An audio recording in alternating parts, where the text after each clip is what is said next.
You are listening to the Shot Caller Podcast with me, your host, Casey Diaz and Joe Needler. You can find us online at Casey Diaz Author on Facebook, at the Shot Caller Book on Instagram, or at the Shot Caller BK on Twitter. You can always visit us at caseydiaz.net and send an email to info@caseydiaz.net for any speaking engagements or questions you might have.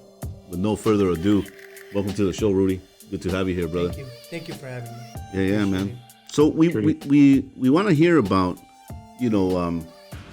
your life, and I know that it took a lot for you to even say yes to an interview like this.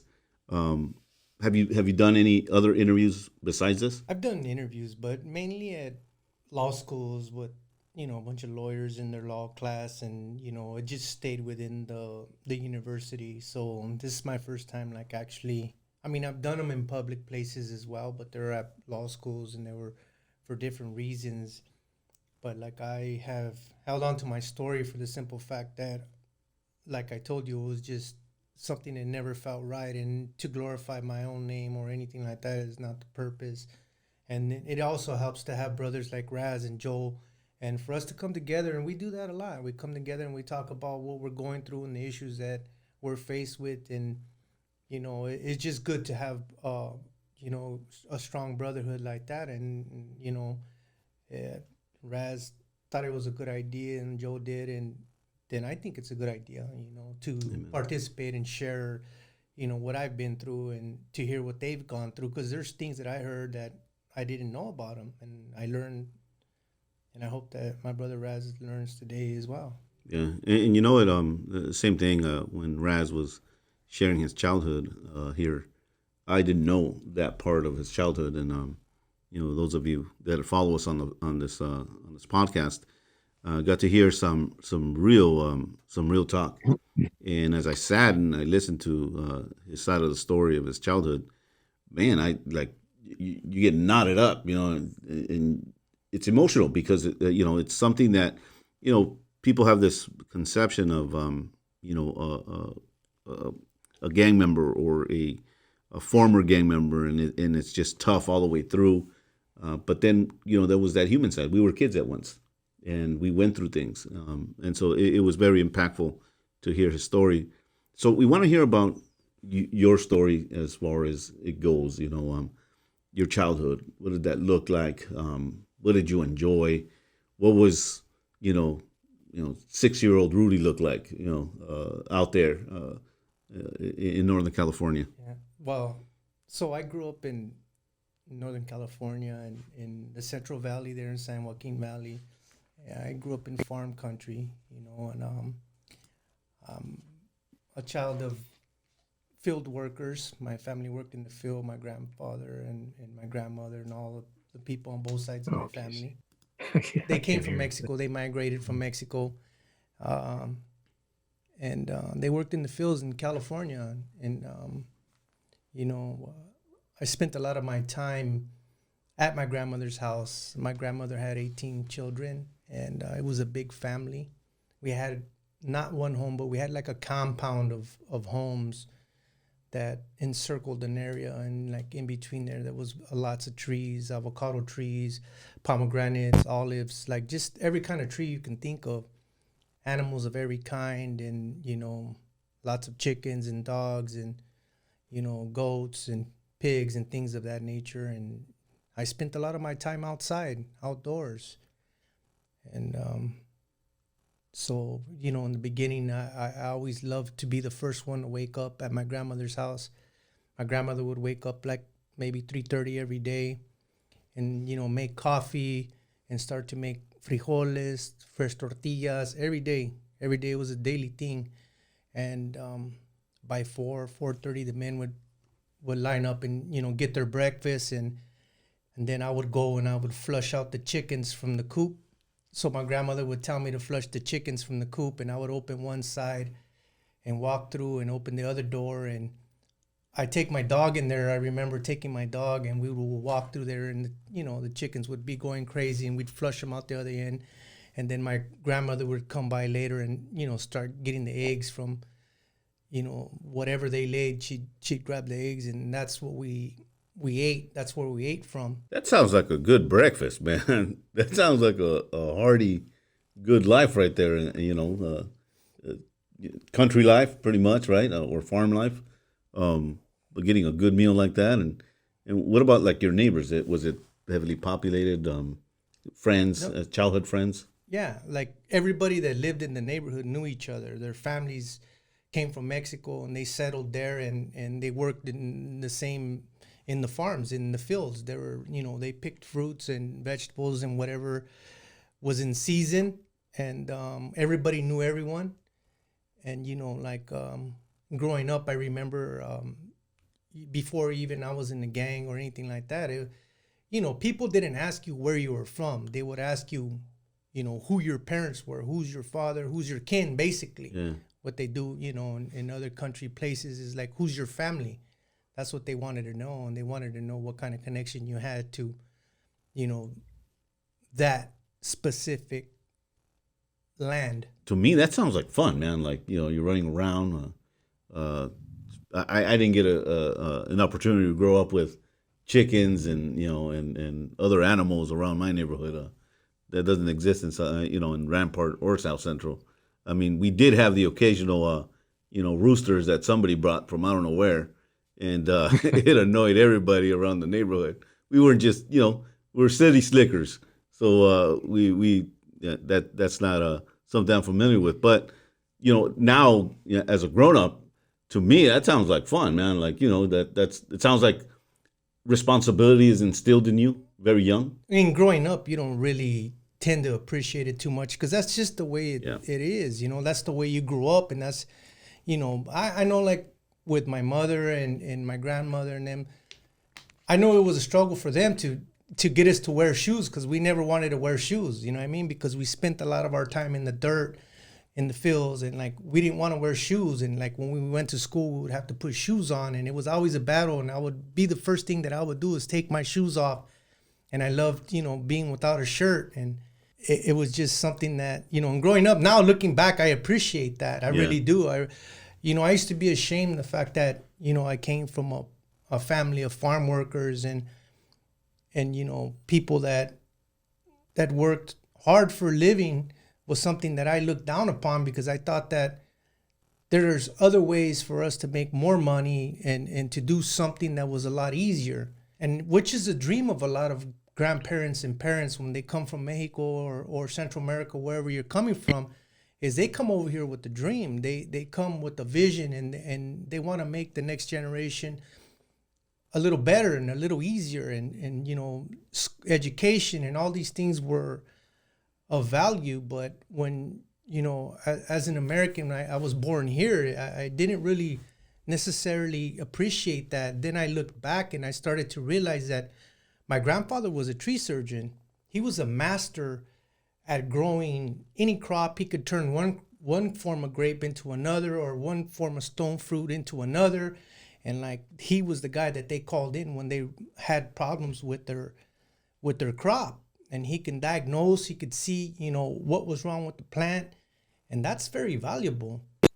But at the time, I really didn't understand what they did. I just know that they had a bunch of knives. Like they would sharpen their knives after work every day because they were basically surgeons' scalpels for trees. And the saws that they had and it was just like a big box uh, made out of wood and canvas, like the old The old style school ones. toolboxes. I actually got one of those in And here. it has knives and it had rocks, stones, Yeah, to sharpen different kinds of stones, different kinds of knives. And it had rubber bands and like just different stuff, the tools of their trade. yeah. And my grandfather employed, most of my family, but that was kind of work that you didn't bring anyone in unless they were close to you, because it was a specialized knowledge and they had to be responsible people to show up because you needed so many people. It wasn't just like regular, field picking or pruning or anything like that. It was a knowledge that was passed down from, worker to worker. What types of trees did he grow or harvest or work on? They worked on a lot of different kinds of trees, fruit trees, but specifically, the bread and butter of the year was going up to Napa Valley. My grandfather and my dad and my uncles would go, and they would stay there, Monday through Friday, and Friday they would come back. So basically, it was wine grapes that really paid big, but it would be any field. And the reason why it was such a valuable trade is because it saved the farmers money and it saved them time. So if you pull up one tree and you want to plant another, you won't have another crop for 4 or 5 years. But this allowed the crop to be able to be ready in 1 year's time. The trees Wow. heal, and then they start to produce fruit of a different kind, which is weird. It's the same. It would have to be grape for grape and, stone for stone and citrus for citrus, but you could change the trees, basically the style or the kind of fruit that it produced. That's amazing to me. Like the science behind that, because when you think about planting or harvest or a tree, most of us we walk right past a grove or a field, and we're not necessarily thinking everything that goes to that, everything that it takes to run an entire field. We just don't. We don't. I drive through groves all around here, in Southern California, and we got when you're going to Santa Barbara, for instance, you got strawberry patches, you got orange groves, you got just about everything out there, and you kind of just look and you go, oh, that's pretty cool. Look at all those strawberries, but that's about it. That's the end of the conversation. In and of itself, not really taking consideration the science that goes behind,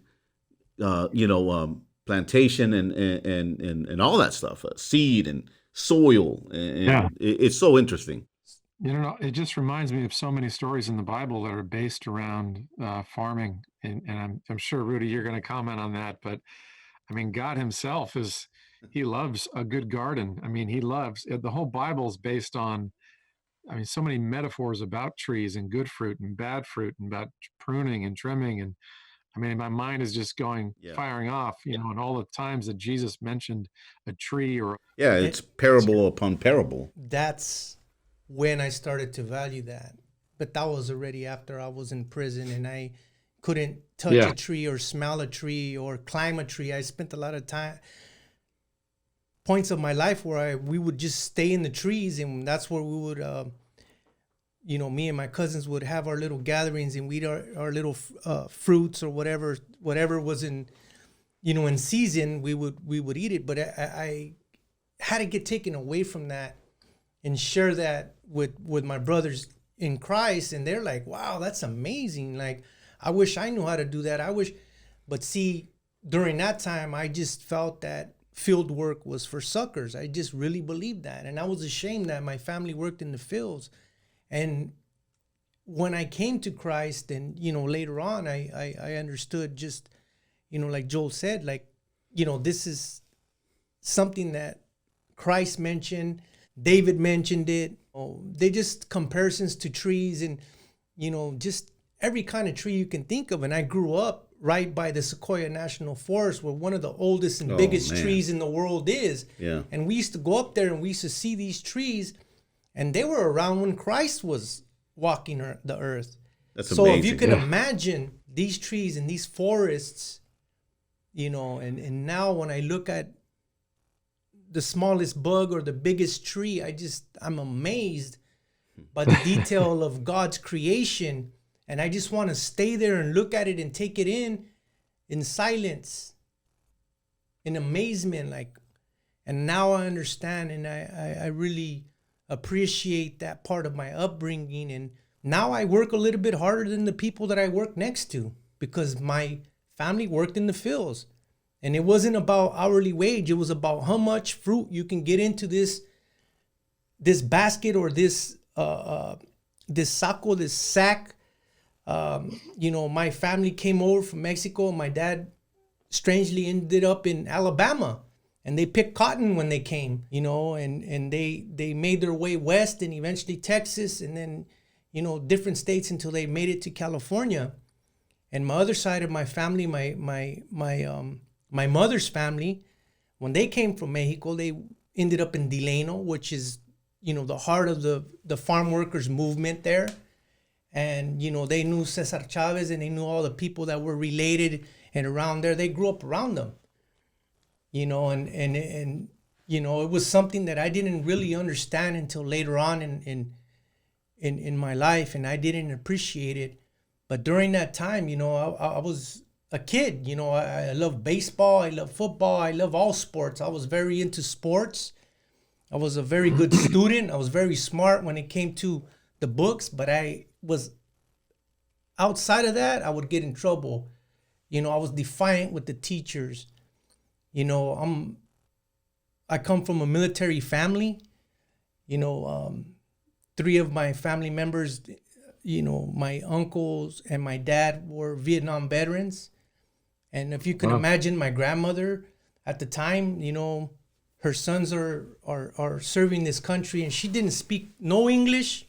She never wanted to speak English, and her sons were there in the war, and that's the product of who I am. My dad came back from Vietnam and I was born, and my dad didn't talk about the war, but he had scars on his body from shrapnel, from bullets.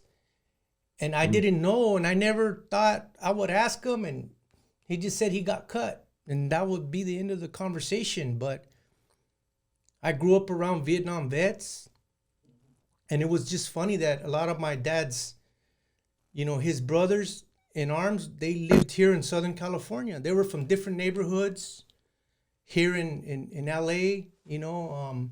We used to come down here and they would make fun of us for being hillbillies. We'd bring them a bunch of fruit and, you know, like whatever was in season, and they would make fun of us, and we thought they were weird because they were from here. They didn't know how to do certain things, and like, you know, they would make fun of us and we would make fun of them, and they would come up north and we would take them to the lake, to the rivers, you know, fishing, hunting, like doing things that we grew up doing.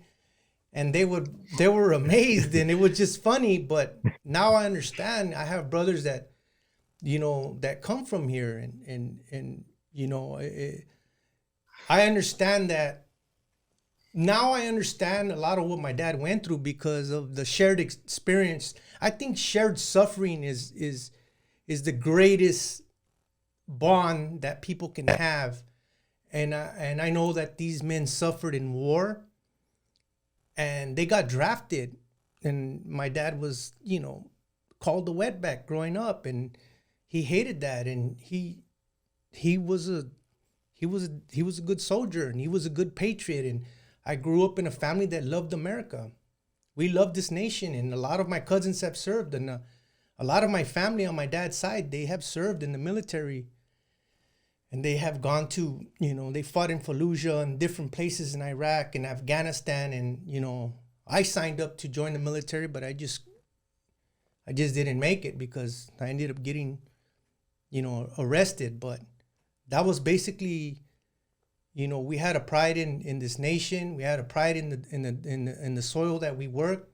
We were a little bit more primitive in you know, in our upbringing, in our values, in our work ethic, and you know, my mom to this day still works in that line of work. In the same line of work. The same line of work, but now, of course, she's like a floor manager for a fruit packing company. Wow. So she kind of moved up, but she still works in mainly citrus. Like, you know, she knows a good orange. She could look at an orange from the outside and know whether it's going to be good or not. No, that's no good. Take this one, right? And like, and she just has that eye. And they made her recently stay home because she's already 70 plus years old. Yeah. And she was mad. She was angry. Like, I can work. And, you know, my grandfather worked until like he was 85. Yeah. He was still in the field and still showing up. And you know, that's the family that I come from. And I'm proud of that now. because of the fact that, you know, there's nothing wrong with hard work. That's right. It's that generation, man. They were just go getters. They were early risers. They just had crocodile skin, man. That generation could survive through anything, and they didn't cry about it. They didn't whine about it. They worked from sun up to sundown. It was just, my mom, the same thing. She's in her 70s, and she still works. And she worked up in Alaska for 17 years in freezing cold weather, like below, 30 below, type of weather. And, she would visit, for about a month, a year. And when it was winter, is when she would come over here. It was our winter, right? And you'd see her in a t-shirt, just in a regular blouse. And it's California, 63 is like freezing weather over here in Southern California. Nobody knows how to handle that. and she's walking around, at 5 a.m. for her daily walk with, just, a regular t-shirt. And everybody's looking at her like, why don't you put something on? Like, it's freezing out here. And she just smiled, like, no, you don't know what freezing is, that kind of thing. Yeah. But that was a generation. I love that generation, man. It instilled values to many of us. And I think values that we didn't cherish when we were young. We overlooked those things. We didn't consider the value that they actually had, and we took a different route. So, I mean, you're growing up, and it seems like a healthy, childhood as of this moment. There's a little rebellion with the teachers, authority figures. It seems like. At what point do you end up, like, what changes in your life in that portion of growing up? We're growing up in this work and all these things that I told you, but we also, alongside that, I mean, coming from a big family, we also had, most of the male members of my family were either involved in drugs, using heroin and pills, from back in the 70s, even back into the 50s and the 60s. Was the drug of choice, was heroin. And, I had a large family, huge family. And then my grandmother's sister lived down the street, and she had a huge family, and we're all related, and all of us together made up the neighborhood, part of the neighborhood. We're like a big family, and a lot of these guys were involved in crime, and a lot of them had been to prison, and they were in and out of prison and jail and the juvenile system and all that. So you also had that going on the side. And, so I remember back, when I was like maybe 7 years old, I knew how to do CPR, and I learned how to do CPR because when someone would overdose on heroin, usually a guy that just got out of jail or prison and thinking he can handle whatever he was doing before he got locked up, or, whether he was drinking alcohol and using heroin, and everyone would scatter, and then, my grandmother and my aunts and, the females in my family, the women would come and step up to help this guy, whether he was a family member or somebody from a family we knew. And I remember my grandmother telling me to pump his stomach while she went to go call 911. Of course, remember, back then, I don't even think it was 911. I think it was, you had to dial. It was actually a number, I think, right? Yeah, I think you had to dial directly the sheriff's office or the fire department or whatever. And because I don't think 911 had even came out yet. Well, at least not where I grew up, not during that time. This was in the 70s. And I learned how to do CPR at an early age because of the overdoses that were happening on a weekly or monthly basis, and there was a lot of drugs in the area, in the neighborhood where I grew up at. And so those were the experiences that we had as young men, growing up around it. We would, walk around the corner in my grandmother's yard in the back of the houses, and either there would be someone shooting up there, and they would catch it. We would catch them, and they would see that we would seen them, and they would hide, and they would get mad, and they would chase us out of the area. Or prostitution, because a lot of the women that were involved in drugs, sold their body to use the drugs. And some of the guys took control over these women so that they would, basically, get money from them and, line up clients or whatever.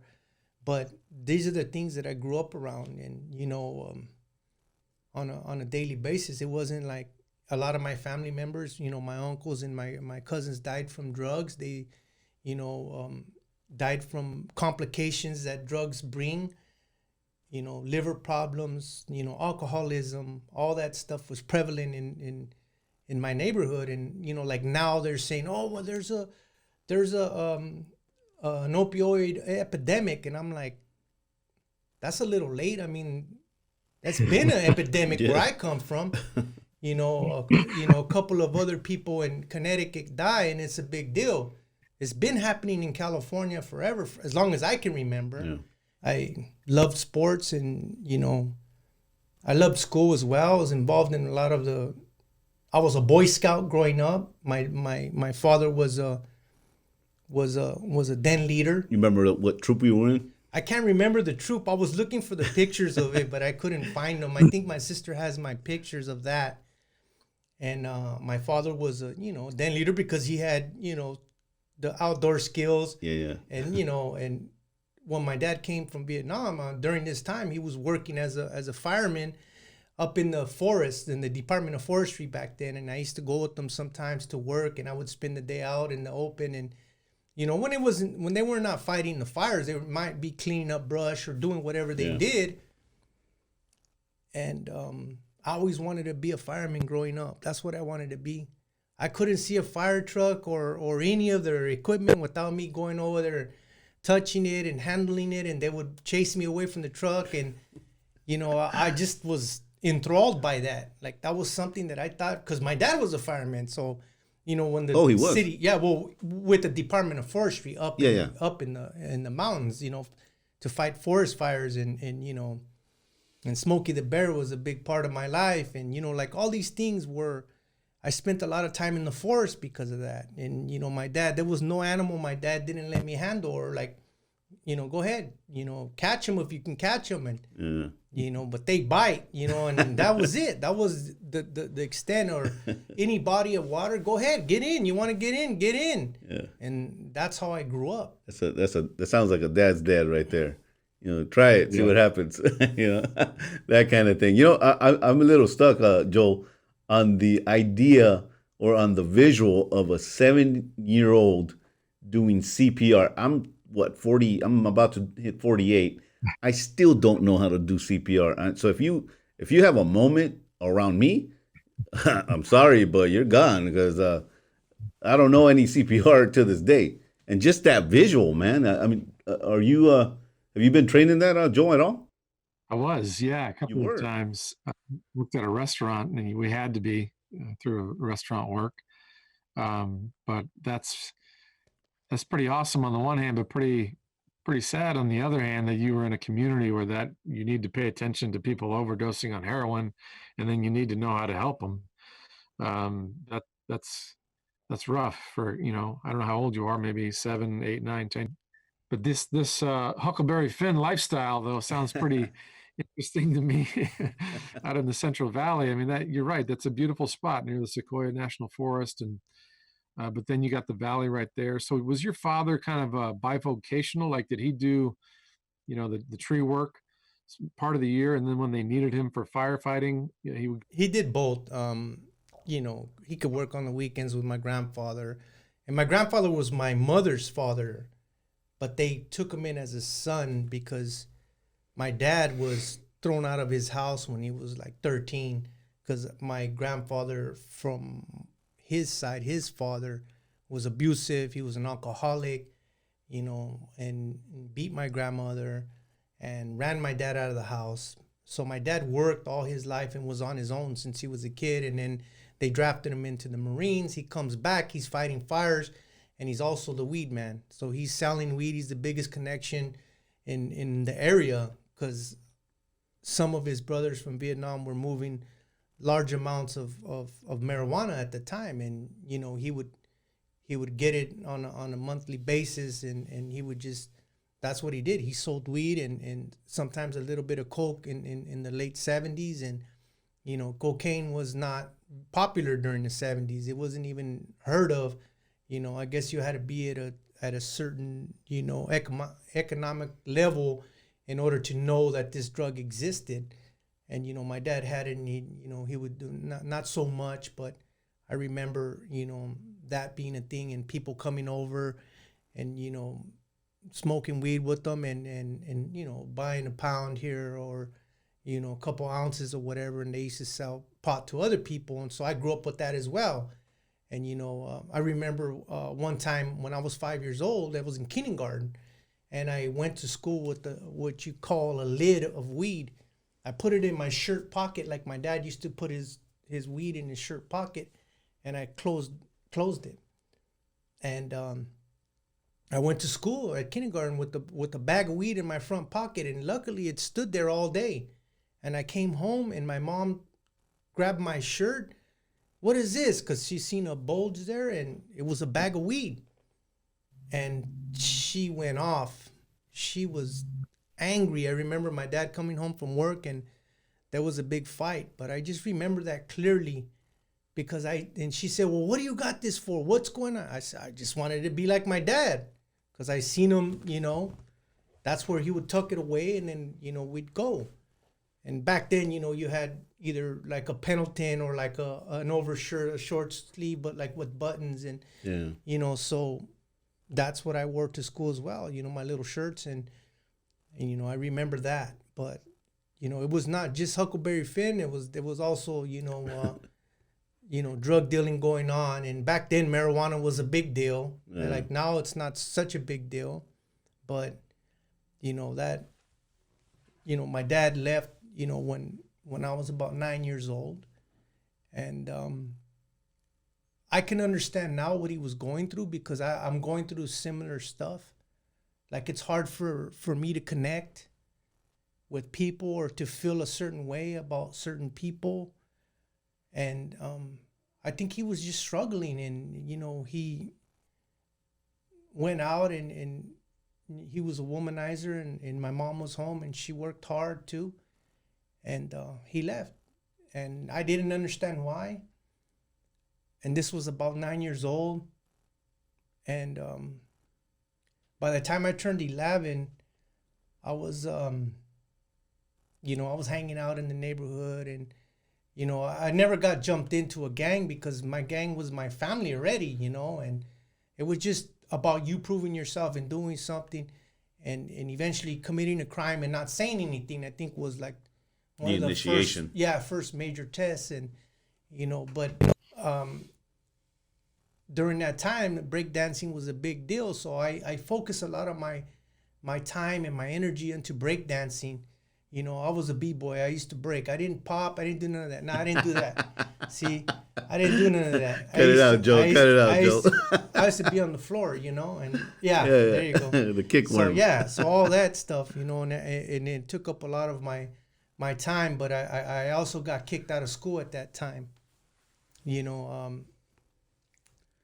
got kicked out of school, and I got expelled from school, for carrying a knife. And basically me and my little buddies, my little friends, I would say they were later my homeboys. But at that time, we were young kids. We didn't really. We went to the swap meeting. We stole a box of butterfly knives. So we sold some, and we kept some, and I had some at school, and I was selling them. I wasn't using them. I just thought they were cool, And I ended up getting, caught with 2 butterfly knives, and they ended up, expelling me from school. So my mom would go to work, and I would just go to my grandmother's, and at my grandmother's, like during the day, during the morning time, as like a lot of the heroin addicts would come out, and they would, there was a lot of activity during that part of the day. And and I started selling weed. I started selling weed myself. Me and my homeboy, one of my older homeboys that was like maybe 3-4 years older than me, he used to get quarter pounds and you know, from his uncle, and then I would, you know, get maybe like an ounce out of that and break it up into joints and break it up into, you know, little small bags, nickel bags or dime bags, and So, keep. so this is like junior high, is what it sounds Well, like. I'm 11, yeah, I guess. Yeah, like sixth grade. Yeah, like about sixth grade. and you're already doing this Yeah. this type of deal. So yeah, I'm there, and you know, hanging out with the junkies and with the prostitutes and the people that were alcoholics and all that. And I used to hang out at dope houses, you know, and sell weed. I didn't use any dope. I smoked weed at 11, and I sold it. And but I got to see everything that they were doing, and you know, on a daily basis, and there would be people coming by and they would ask for me, and I would come out and they would be like, wow, this is a little kid, you know. These guys were like in high school already, seniors or whatever, experimenting with marijuana, and some people were older, and they would be like, wow, this kid's right here. And you know, of course people thought they can get over on you, but Yeah. you knew the business because you grew up around it. And you know, growing up around it, I really felt that I would rather live this lifestyle than to work in the fields with the other part of my family. Definitely, quote unquote, easier money than on the fields, obviously. Yes. And, you know, so in between my breakdancing years and moving about and, you know, being popular in sports and in school, I was popular, but I just couldn't stay in school. I mean, I would get in trouble for fights. I would get in trouble.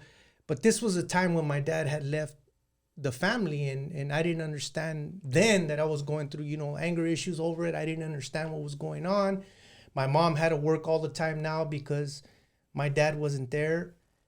And it made me very angry, and I took it out on kids that, you know, that I didn't grow up with or didn't grow up with me, or kids that had a better family. I noticed that I would strike out at kids that had a better family, and, you know, and it was random, but I knew that it was planned in the sense that I wanted to lash out. And, you know, I remember at 11 years old, my homeboys were ditching, and I was kicked out of school, and we were hanging out, and I was selling weed. My other homeboy was selling weed. We weren't doing nothing. We were just hanging out, getting high. And then a couple of guys, you know, little homies came, and they wanted to buy some weed. But in the process, they were breaking windows, like doing like vandalism. So then when they left, we sold them a couple of joints, which is like maybe $1 or $2 worth of weed. They took off, and here come the cops. So the cops come. I'm on probation for getting kicked out of school and for beating up a couple of kids, like random stuff. And then they arrest us for the crimes that our other friends committed, like destruction of property. They were going down the alleyway, breaking windows or whatever they were doing. And they took us to juvenile hall. So we went to juvenile hall. I remember it was my homeboy Scooby and Chi-Chi's and Joker. So those were their names, right? We go to juvenile hall. These guys are already 15.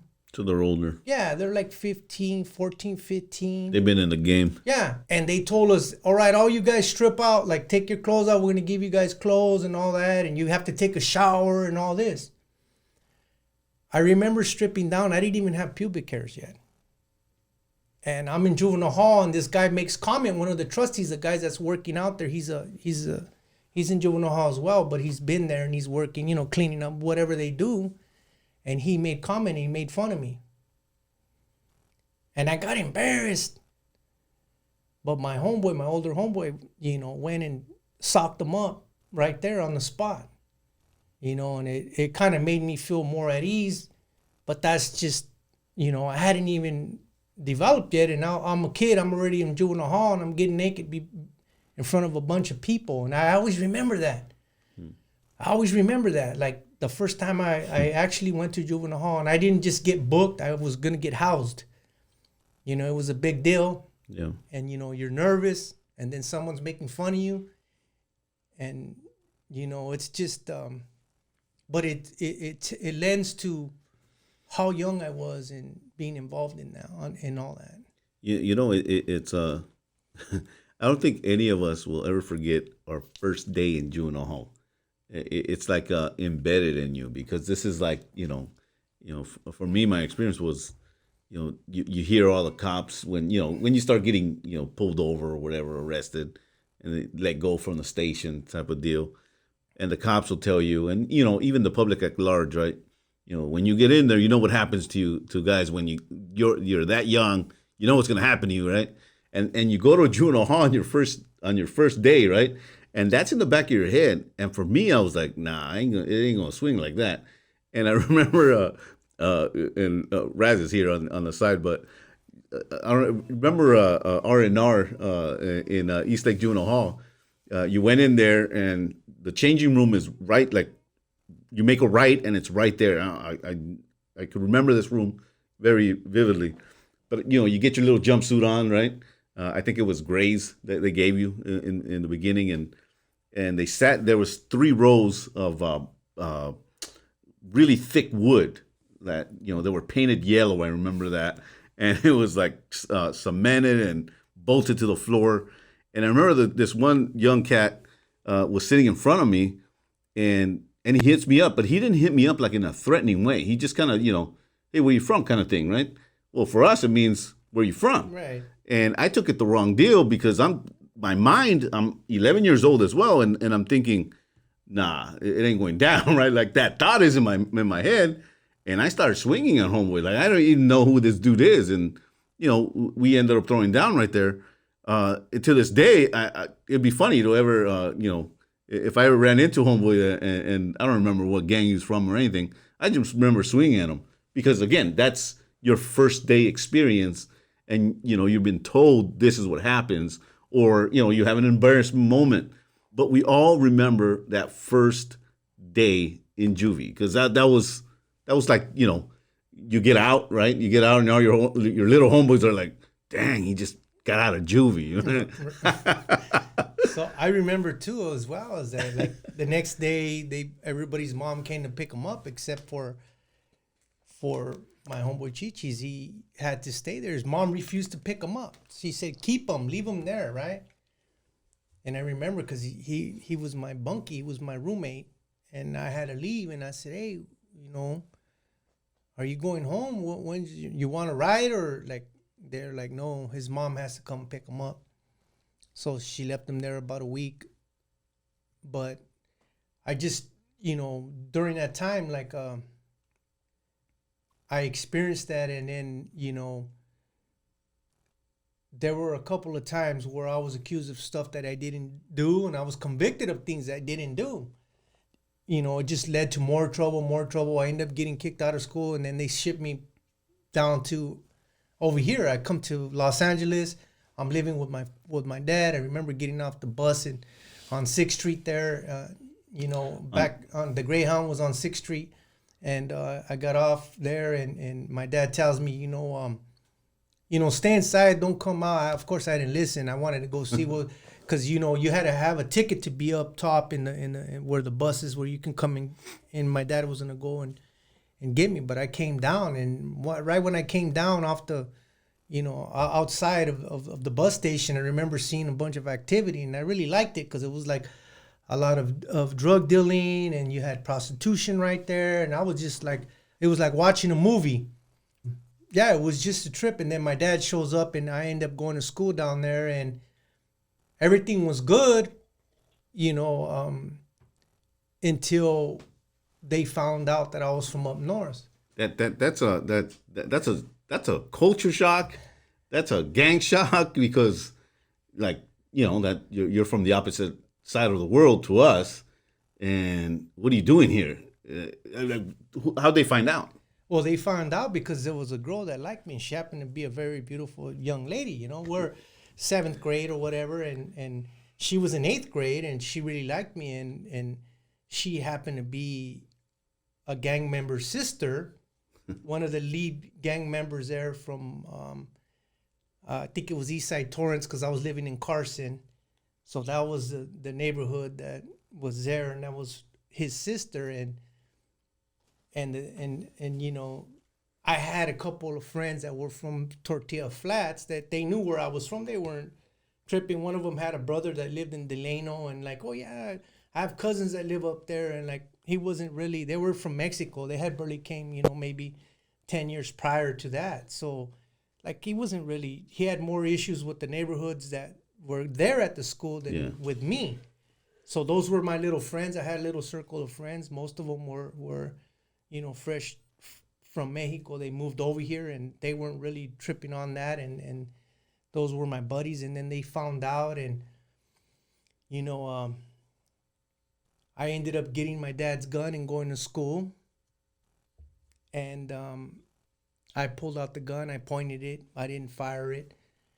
And it just started a bunch of problems. I couldn't, you know, the girl wasn't trying to start problems. She would just like me, and I liked her. She was, you know, we became friends, and then that's how I came onto the radar, because one of the other guys in the gang liked her, and she didn't like him. She liked me, and it was just like, you know, classic, you know, schoolyard stuff. But the implications of gangs, you know, made it a bigger issue than what it was.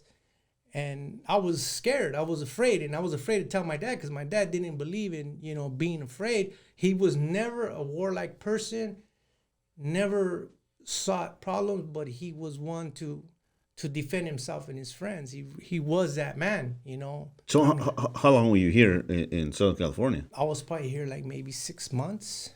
A very short. Yeah, it was stay. a short stint. I mean, it didn't take long. And, you know, once they found out, I couldn't go to school because there was so many people. And then, you know, so I had to tell my dad, and, you know, I told him what I did, and he's like, oh, no, you can't be doing that. Like, I told you never to. My dad wasn't a big gun enthusiast, you know, because he had seen enough and he had had enough of that. But, you know, he had one in the home, and I ended up taking it, and he felt like, you know, I would get into bigger trouble. So he sent me back, and I ended up going to a Seventh-day Adventist, like a private school. They had to pay for me to go to school because I couldn't go to none of the schools in the area where I grew up, because I was kicked out of the whole, you know, school system. Yeah, the whole school system, because I had got kicked out of numerous schools. So basically, my grandmother, his mom, paid for me to go to this school, and I did well in that school. I did very good. You know, I had a lot of fun. You know, we had a Bible study class and all that, and I didn't mind that much.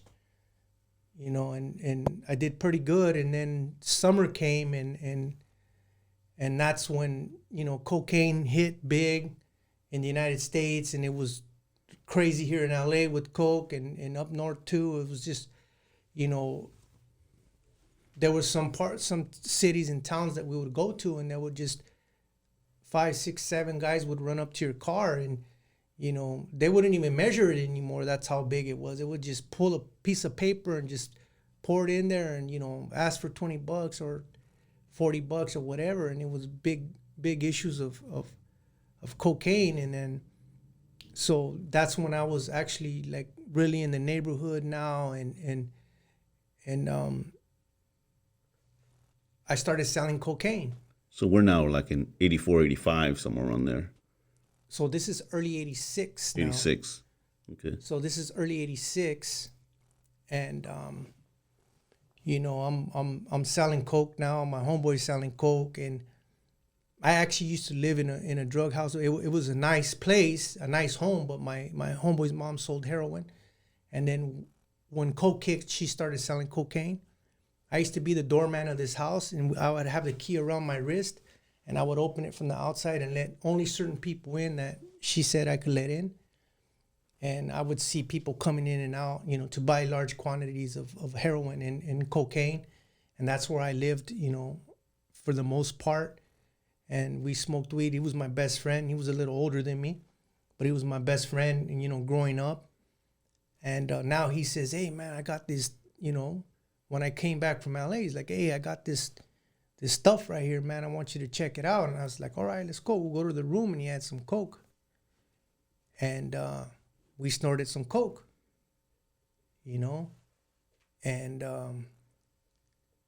it was amazing, right? I was like, wow, like this is like now we're doing grown up stuff, and he's like, yeah, we're gonna sell this, we're gonna make money, and we started making money, we started selling it, but the violence, grew, and during the drug deal, I was selling to one of my homegirls that she was a very beautiful woman, and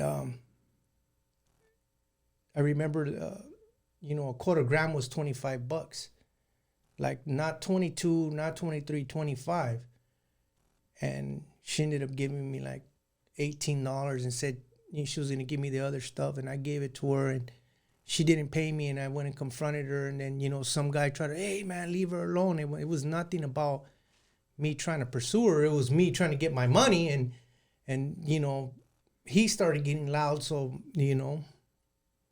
I stabbed him, and then my other homeboys came out. They seen it, they started stabbing him. Then his homeboy came out, and we put him down, and it was a lot of blood. It was horrible. That was the first major crime that I had been arrested for. I had already stabbed people prior to this, and now here I am in full of blood. And I remember my mother was out of town at a wedding, and I didn't go home. I ended up going to my grandmother's house, and the cops, the sheriffs, and the detectives, they came and they arrested me, and I still had blood on me and on my shirt and on my shoes and stuff, and they took me in. And in order to protect my homeboys, my older homeboys that were there, that we got 2 guys in the hospital, they're dying, and it's early in the morning, and I'm there, and I'm like, hadn't really slept because we were out drinking and partying the night before. And then I said, man, I gotta take this. Whatever happens, I have to take it. So I told him, yeah, I threw the knife over there. I had the sheriffs looking for the knife, and the detectives and everybody in the neighborhood were looking at me. And I had my cousins, my older cousins, that at the time they're probably like 30 years old. They're like telling me not to say nothing, making gestures at me. And my other cousin tried to let me out of the car, and he opened the car. The cops seen it, and then they started like a big kind of like a mini like scuffle with the cops, and then finally they took me away. They didn't read me my rights, and I had already admitted to a crime. Looking back on that, I didn't realize that, and they held me in interrogation for, I think they wanted to see if these guys were gonna make it or they were gonna die. Well, they ended up making it. But they were severely, they had multiple, stab wounds from different knives. And so I ended up going to the boys ranch for that. Now I'm doing serious time, and I get out like on a weekend pass, like maybe 4 months later, and everybody comes up to me. It's probably like Christmas time. I think that was the reason why they let me out, because it was Christmas and they let us out. I had been doing fairly good, and I had a lot of homeboys there at the camp. A lot of big guys that were my homeboys. They just happened to be big guys, and they were like popular guys in the camp, and so I was good. And I get out, and everyone comes up to me, all the homeboys, everybody, dudes that had been in San Quentin, that had been in Folsom, and all these prisons. They came to shake my hand, and I felt accepted. I felt proud that I didn't say nothing. That's why they came up to me and they told me that, like, you did a good thing, you did right, not by doing the crime, but by not saying anything. And I remember that was like basically when I knew that I was from that neighborhood where I was a trusted now member. Every time I would meet different homeboys, they would get out, and then they would ask me like, well, who's your dad? And I would tell them who my dad was, and they were like, oh yeah, he's a good dude. He's a very good dude. My dad was well respected. He never claimed the neighborhood. He never was part of that because he went to the war, and when he came back, he was on another trajectory here down in Southern California. But it felt good to be, to be respected as someone, as an equal, because these are older men that are coming up to me, and I'm just a kid still. I'm still a little kid. And there's something about that, right? Like that pat on the back from like older homeboys, when you're 14, 15 years old, and you have that ex-convict that has done hard time, and they come to you, and it for some reason, that validation, that street validation, comes upon you, and that street respect for some reason means something to us, and it was huge back then, as kids. But then it leads to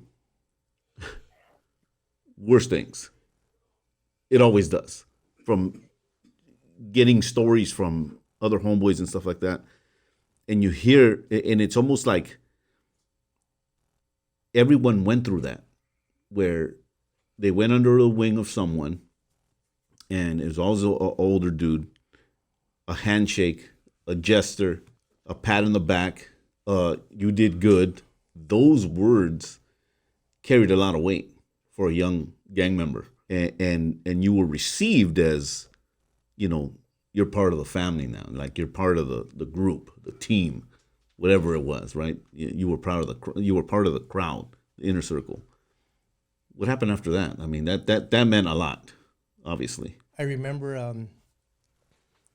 after my first initial, what they call a weekend pass, you could get out, Friday evening, and you got to come back Monday morning. And now you're doing a program, you're going to school there in camp and doing whatever you're doing.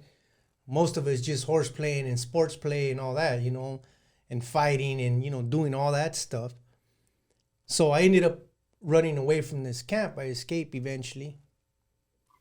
And my homeboy, he the same homeboy, my best friend's Güero, he tells me, hey, man, I got this thing right here. I want you to check it out. So we had a double barrel shotgun, and I had seen guns before. We had carried guns before, but now he's still selling coke, and he's making money. Got a nice car, brand new car, and at the time I'm like 13, and he's like maybe 16, and so we started hanging out, and now we're carrying guns, and we have access to weapons, and his mom had got arrested, and she went back up to prison, and now the family's kind of like divided, his family, and he's doing his thing, and he has his portion of the business, and we're doing business, and we're making money, but we're also gangbanging now, against different neighborhoods, against other rivals that were selling drugs as well, and we hated everyone that was dealing because they're cutting in on our profits, and now we're starting to learn, that there's more to it than just, selling a dime bag on the side of the street, on the side of the roadway. And we started doing robberies now, and as well as selling drugs. And there was nothing more that euphoric feeling than doing a robbery. And I got hooked on it, I got hooked on it so much that, I would rather do that than to sell drugs, because it gave me a sense of power and control. And that was the top of the food chain, because I never felt like a drug dealer. I never did, because I always thought that they were weak. I always thought that they were greedy. I always thought that they were soft. There was just something untrustworthy. About it. Yeah, untrustworthy, just slimy. And I mean, I didn't feel like they were the top of the food chain. So we started doing, robberies. And I remember when my homeboy Chango, he got out of YA, he got out of Preston. He was buffed, man. He got out. He was one of our age group. And I remember it was like 4th of July in 87, around that, in July. I know it was in July. And I had a girlfriend over, and we were in the room, and then they knocked on the window, and they said, hey, man, we got to go. Chango just got out, we got to go. So I get out of jump out of the window, and I leave the girl there, and then I go with my homeboys, and they're in the alleyway, and they're in a big, like, LTD, big old boat of a car. I can't remember exactly. It was a Ford.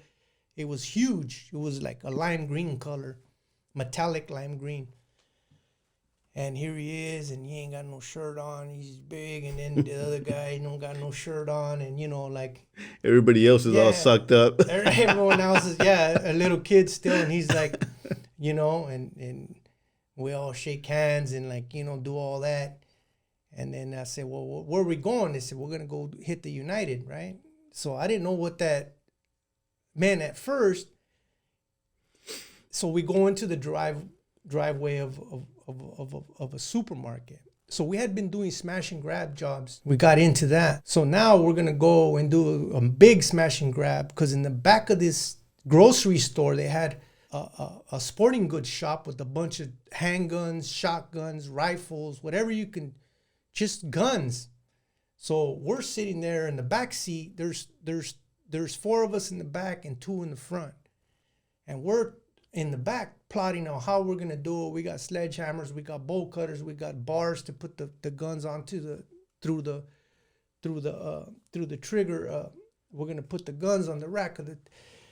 So while we're talking about it, this guy punches the gas. The 2 guys in the front are brothers. They're drunk. They've been drinking because his brother just got out. They've been celebrating. We're kind of sober. We maybe drink 1 beer, maybe 2. And we're through the window, through the front of the shop, smashed the window. Chango, So there was a plan. yeah, so Chango hits his head on the front windshield in the process, because we go over, the The curb. little curb part. He hits his head, immediately starts throwing up, like just right, hits his head and just starts. And he was the sledgehammer guy, because he felt, well, I can carry the sledgehammer. I'm big, I'm buff. Well, he's in there past just.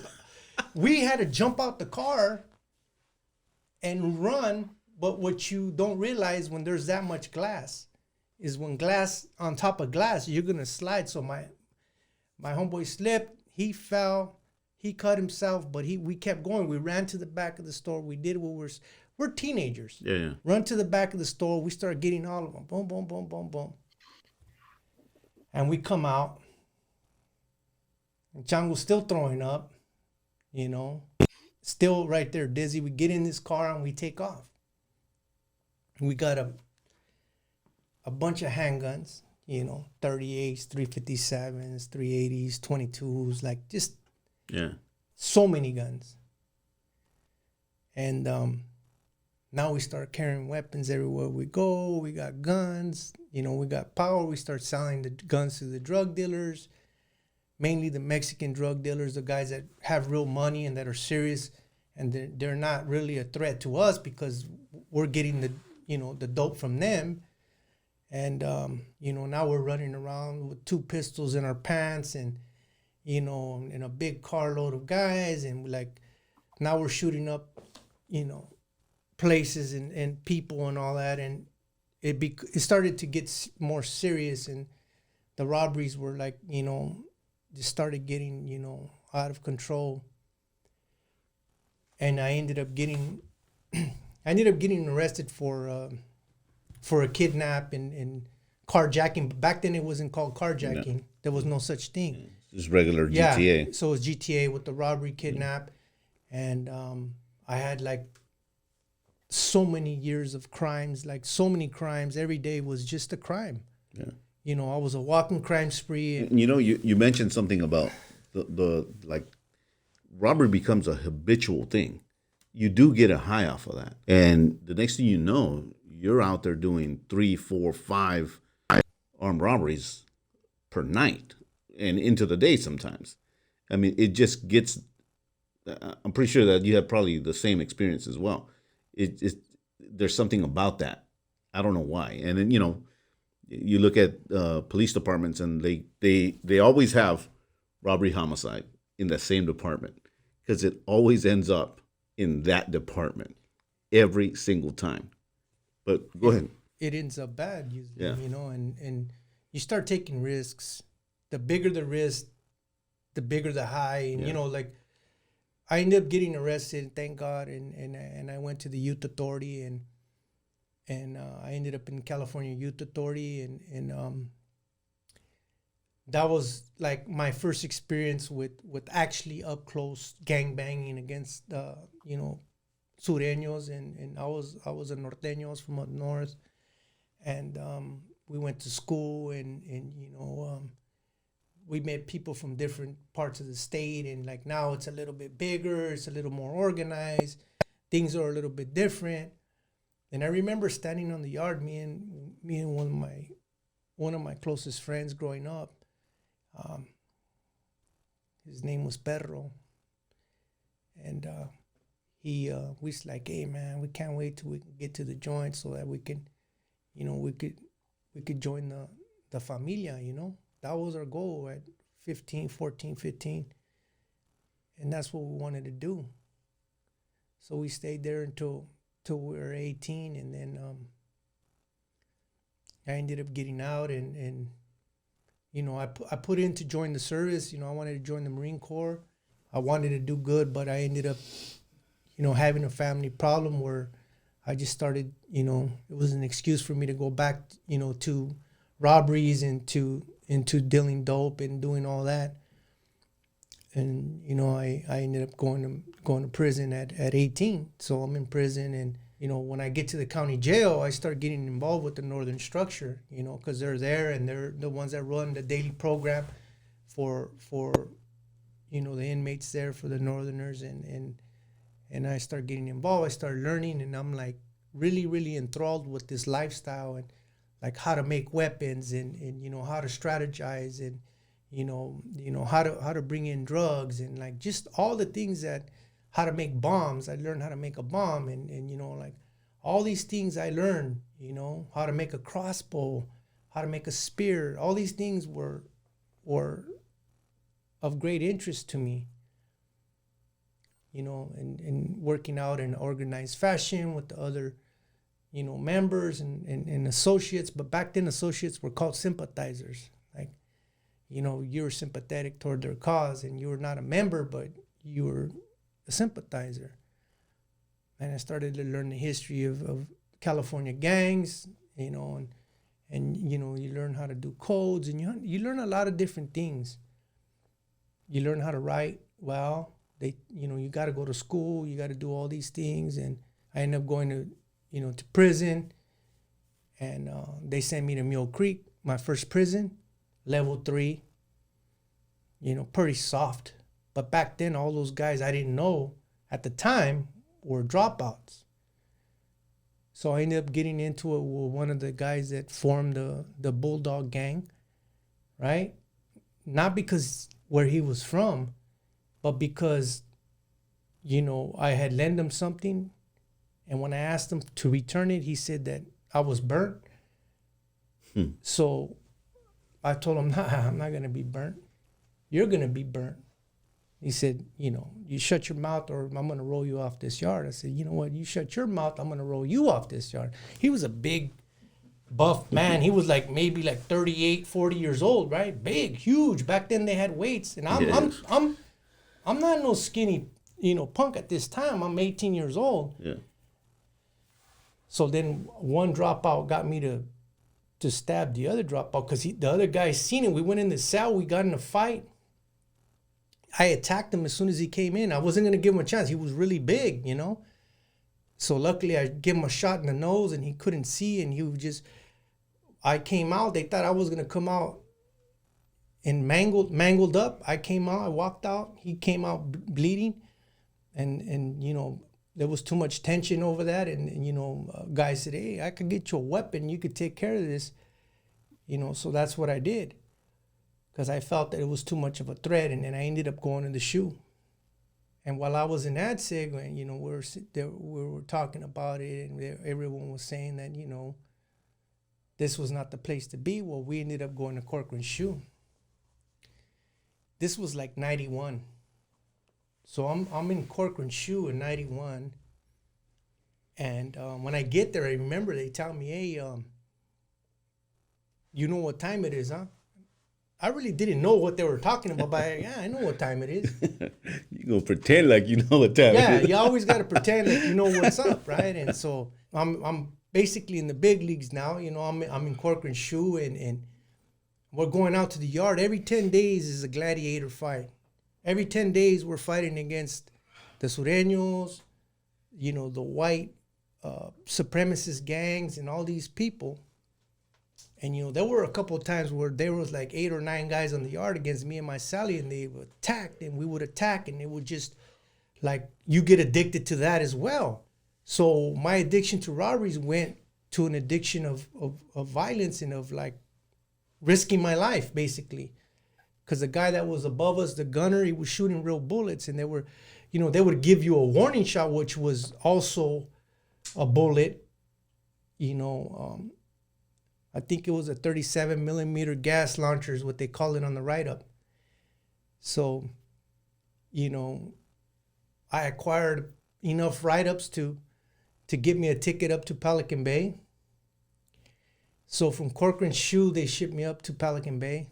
At the time, I already kind of knew, because I had a couple of guys that I knew that had been up in Pelican Bay, that it was isolation mostly that, you know, really missed. But I'm a kid at the time. I really don't care. You know, I don't care. I'm just a kid, like, just doing dumb things. And so they send me up there, and I remember we get there, and they strip us out, and then, you know,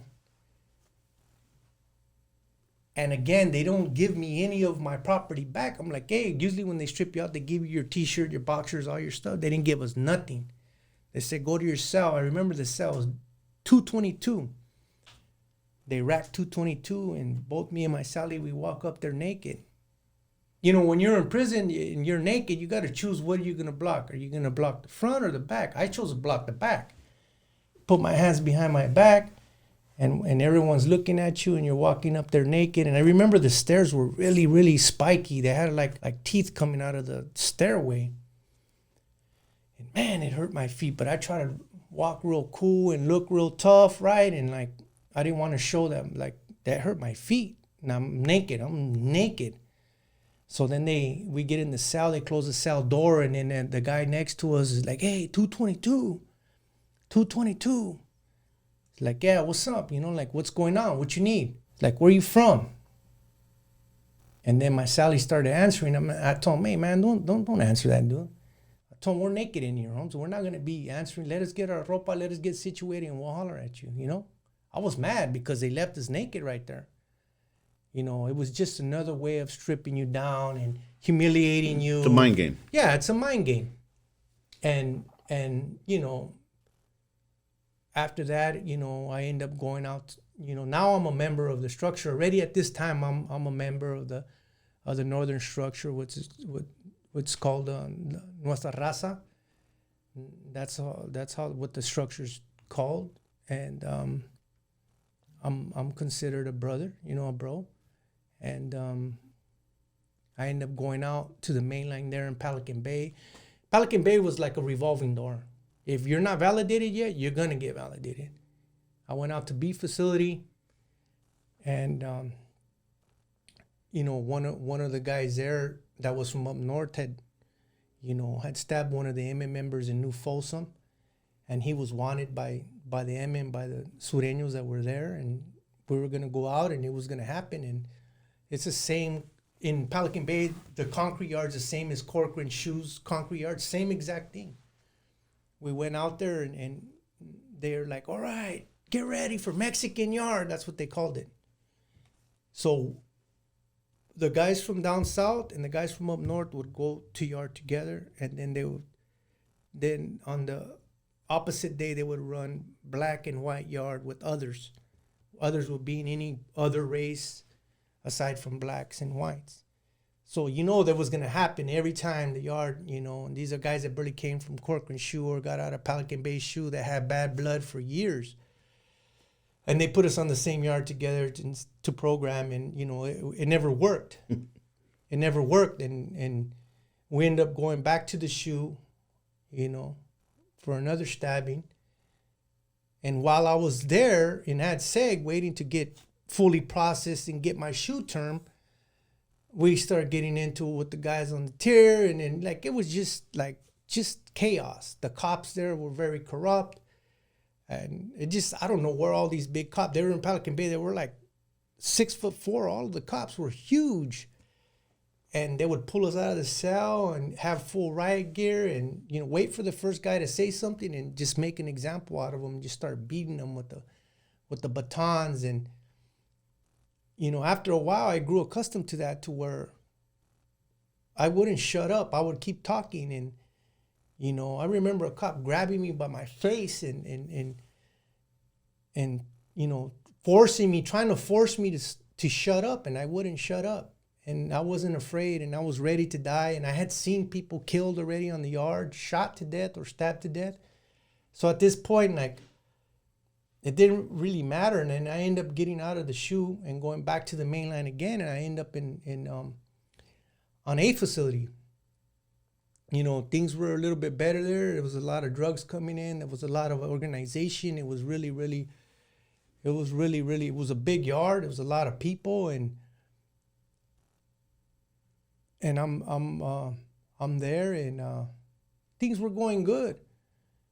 And we find out that, you know, a couple of these guys were not in line with what we're doing. So we decide that we're gonna remove them off the yard. And in that process, they caught wind and they attacked, and they ended up shooting my Sally, and they shot another one of my homeboys. They shot my Sally in the thigh. They shot my homeboy in the calf, and then they shot the other one, his big toe. They shot it off, and then Chuy Castillo, little Jesse Castillo, they shot him through the neck and the head. It went through his neck and came out the side of his head, and So he was gone. he was gone. And they thought it was me. Everyone thought it was me, because we're the same height, we're the same build, we look similar to each other, we talk similar. And I remember that day we were there, because we were so close to the incident. We were right there, right in the middle of it, and nothing happened to us. Now, from the time that you end up in Corcoran to this incident already, how many years you been in from that time to that? 3 years.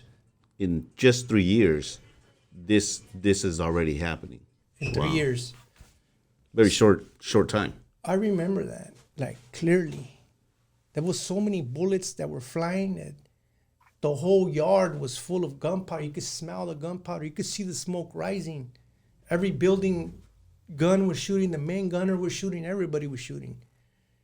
And back then, it was a dangerous policy in the 90s. In the 80s and the 90s, like, they would just shoot. And they were shooting real bullets. They were not marshmallows. They were real. Yeah. And they were coming hot. And you know, like, you can't really blame the cops either, because when people are in a riot, they're moving in all different directions.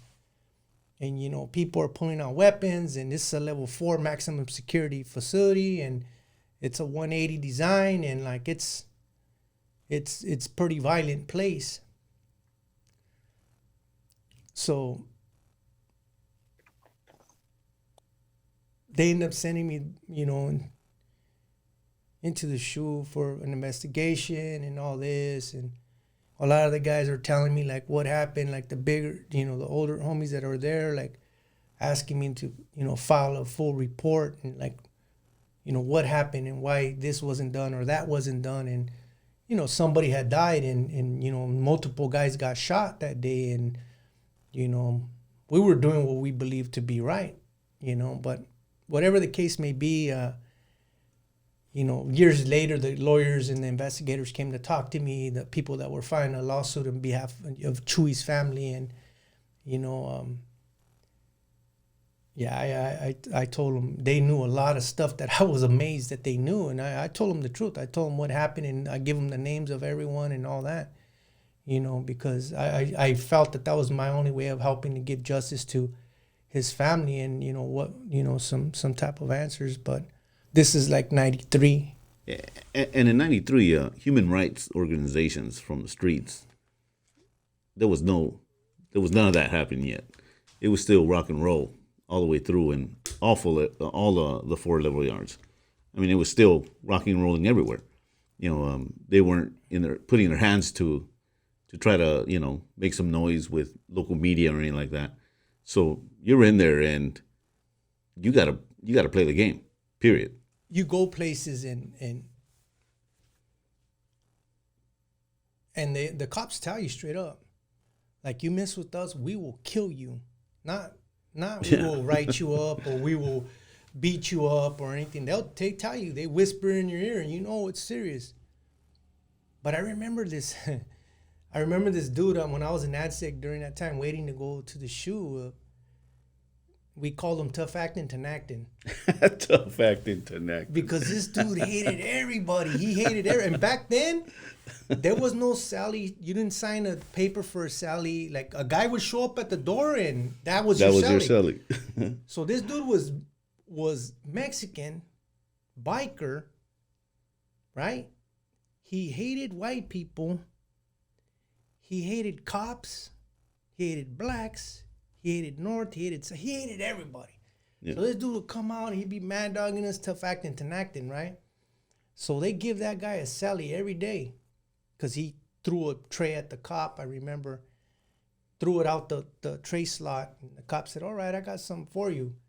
They brought a Sally every day, a different Sally. And as the days went by, every day, not like today, the next day he would get a Sally bigger and bigger and different races, different gangs, right? And as the guys would come in, we would tell them, hey, that guy up there, watch out, right? Like, and every day they got bigger and bigger until they got this guy that was here in the tier with us, and he said, hey, I want to go up there. I'll take care of that. And he ended up stabbing him, and he got shot by the cops, the Tough Acting Tenactin.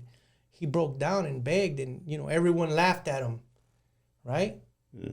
Because he begged, he begged the captain to get him out of there, and that he would comply, and like it took a week, Yeah. So that was the ballad of Tough Acting Tenactin. It took him about a week to get some get right. You know what I mean? So just little things like that were always going on. Yeah. As well as the drugs and the gangs and the violence and I ended up getting out and to the streets.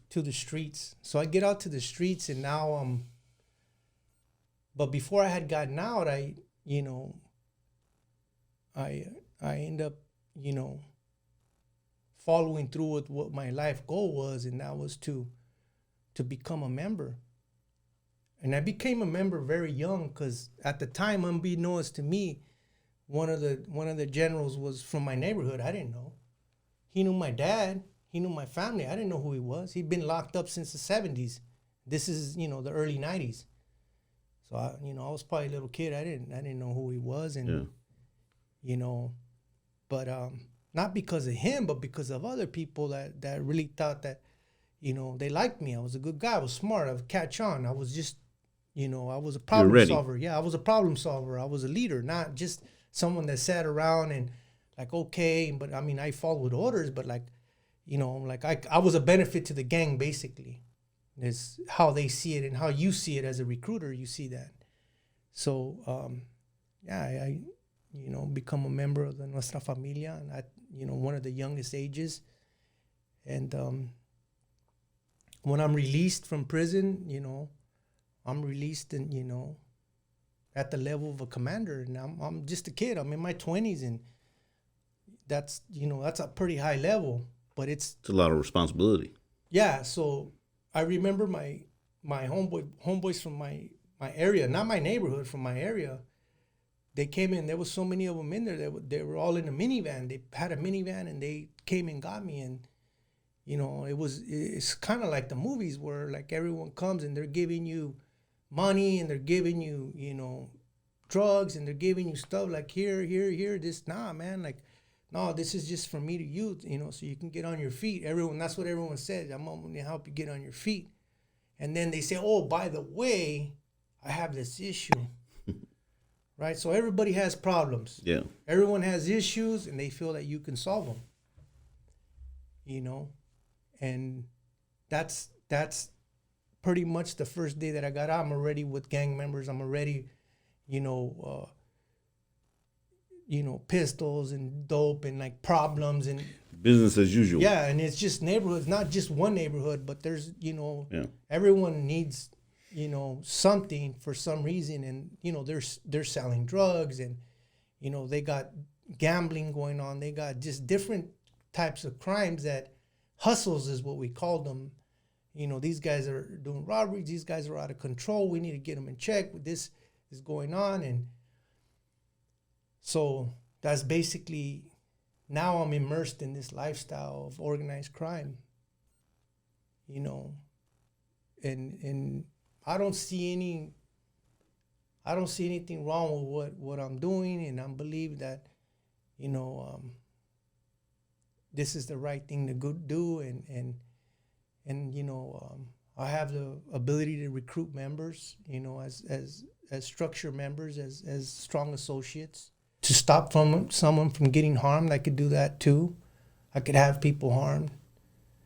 You know, I could have, you know, drug houses shut down, whatever, you know, like whatever's going on out there, you know, it could be done, you know, with the help of the family and with my say and whatever. And some of the guys that I came up with now, they got to go because they're not producing or they're not following through with whatever they're supposed to do. And now we're heavily involved in that. And, you know, it started to get sad at that point, but it didn't really affect me, you know, and so, you know, we're involved in bank robberies and home invasion, knocking down other drug dealers, like whatever, you know, we did, it was organized. A question, Rudy. What year is this? This is 97. And at what point did you? I'd like to hear about your encounter with God, or when did God come into the picture? God is it's a long way off at this point, like 10 years from that point. So they end up sending me up to Salinas. I end up going over there to take control over that and to watch over that regiment, you know, and that's the flagship of the Familia. That's like the main place. And I end up getting caught up there and getting arrested in conspiracies and all that. And, you know, confidential information, all this stuff. I end up getting locked up. And from there, you know, I come back. I'm validated. I'm in the shoe. I got to stay there. I stay in the hole. And then they send me to Corcoran when I leave reception, and I go to Corcoran shoe. I'm back at Corcoran, you know, and I stay there, you know, for a while. And then, you know, just the politics are you know, just it's pretty heavy now. And I end up there, and I stay there for a few years. And I had a cousin that was you know, he was an officer, and he they transferred me to Tehachapi. So while I was in Tehachapi, that's when I started to have, God started, I think the whole thing, I really see God's hand in it now. Back then I didn't see it. Yeah. You're in the Right? mix. Yeah, I'm in the mix. I ain't really too much worried about that. And now, you know, I'm like one of the heads of the education and the recruitment process and the indoctrination process of gang members. And you know, that's what I'm doing. I'm writing now, I'm sending out stuff to everyone, and I'm writing little books, things like that, you know, on for gang members. And then so I end up in Tehachapi, and I didn't want to be there. I'm like, hey, and they say, no, you're not going to the Bay. That's what the gang told me. You're not gonna leave there. You're staying there. You know, we need you there. You're gonna be there. And I thank God this day that happened, because I ended up staying there, and I encountered a deacon. He's a Catholic. That was the only service they ran, was Catholic service. But he would say openly, you don't gotta be a Catholic. You know, we're just gonna have a Christian service, and that's it. I had never been to a shoe that they ran church. You know, they used to run church on Monday, and he'd give us like 15 minutes to talk about football, because, you know, everyone would be excited. But he learned that let the men be men. He loved the Raiders. He loved Notre Dame, you know, and we would talk football for 15 minutes, and then we'd go into our service. And sometimes as we were waiting to leave, you know, we would have one-on-ones with them. Yeah. And I remember the nuns and the priests and all them would come from the Archdiocese of Los Angeles, and they did amazing things. They said, Rudy, we'll pay for you to go to college. But back then we couldn't go to college in the shoe. Yeah. And they told me, just get out and we'll get you the education so that you could come out and help the youth. nah, I'm not gonna get out, and I'm not gonna like, yeah, you will, with God. So I remember him telling me, Deacon Davis, he tells me, you know what, Rudy? If Jesus was here, he'd be in the shoe preaching to you guys. He wouldn't be on the level 1. He wouldn't be in the level 3 or any of that. He'd be right here With the worst. with the worst.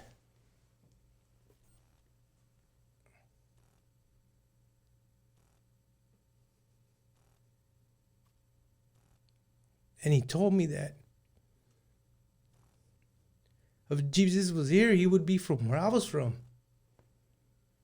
He wouldn't be from Brentwood or from anywhere nice.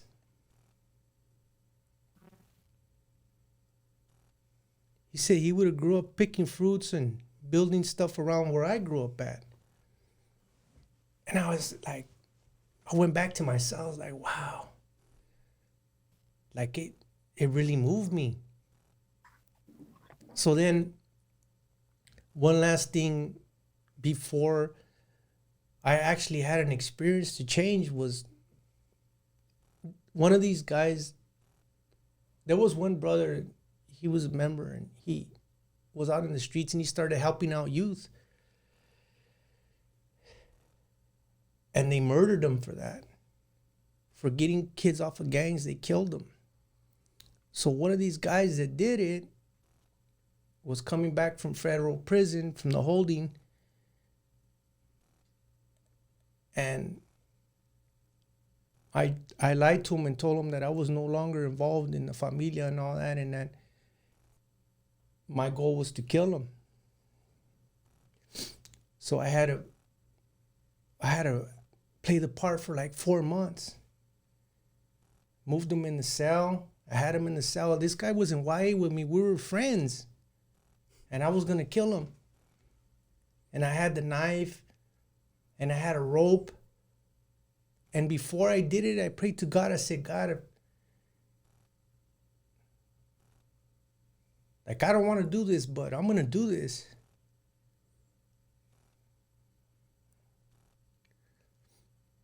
And I read Psalm 27 and I did it. I started to stab him.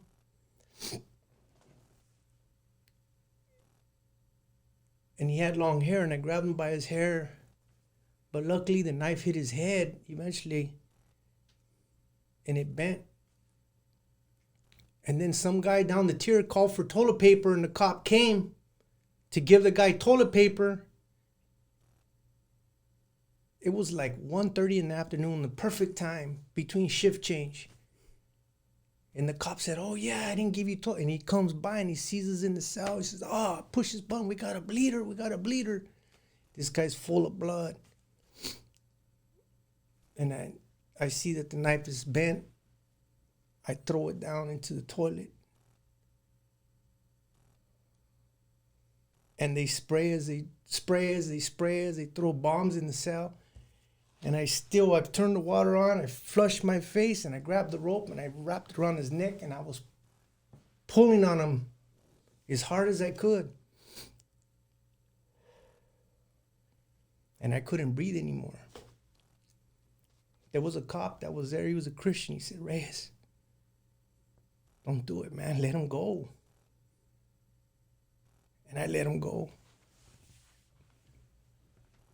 I think he prayed to God.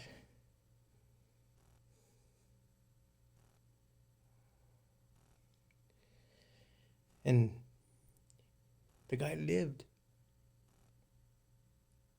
I seen him a month later, and he told me that he forgave me and that he had it coming. And he said that I was about the business and that he respected me. He understood.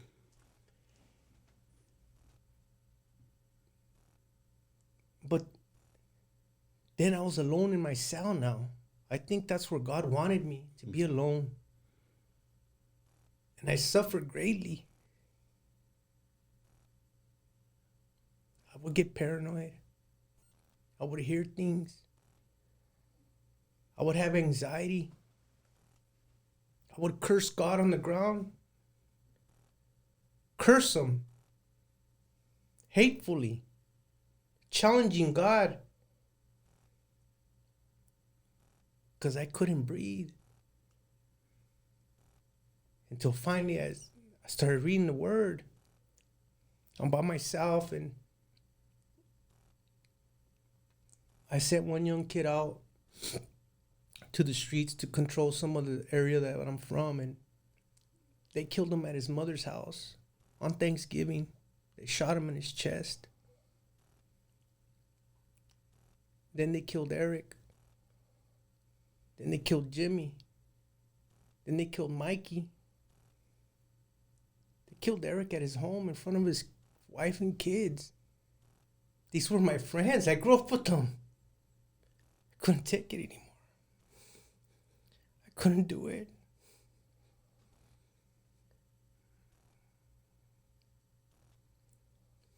I suffered. I cursed God.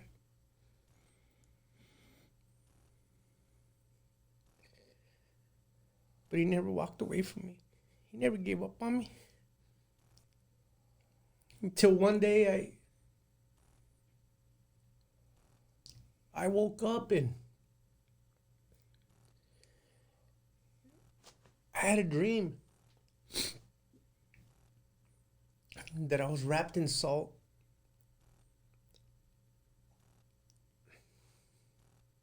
And that somebody came and gave me water and washed it away. I looked up and it was the Lord.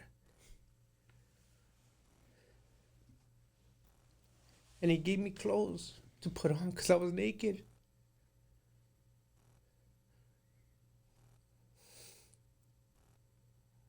That's when I knew I had to walk away from the gang lifestyle. I was transferred back to Corcoran Shoe. Now my cousin's on the streets. He's working. He's a big shot. Working for the SSU, so he's no longer in the prison. So they moved me back to Corcoran. It was horrible there. I hated it. It was like a 7-year period between when I started to feel this pull from like 2003 to 2010. It took a long time. It was a slow process. Cursing God, reading the Bible, wanting to understand, and then one day, man, they killed this guy down the tier from me. They left his blood on the tier and they drug him away, and I knew he was gonna die. And I didn't say nothing. He wasn't from my gang, but I just felt like telling him. He was doing a parole violation and they killed him. Then the next day, they wanted to kill one of my friends. He's a young guy, and like, I wanted to tell him, but I couldn't tell him. And they attacked him, but they didn't kill him. He ended up almost killing the other guy. Left his head as big as a pumpkin, and like, I said, you know what? That's it. I can't take this no more. I didn't have no issues with the gang. They didn't have no issues with me. I didn't owe them no money. Nothing. And then I read that I couldn't serve two masters. This was in 2010. After 20 years of strong activity, like just being A solid dude. yeah. I told the cop, man, we went to visit. I went and seen the mother of my children. Her little sister had a baby, and they brought the baby. And I cried, and she's like, why are you crying? I said, I'm done. I can't do this shit no more.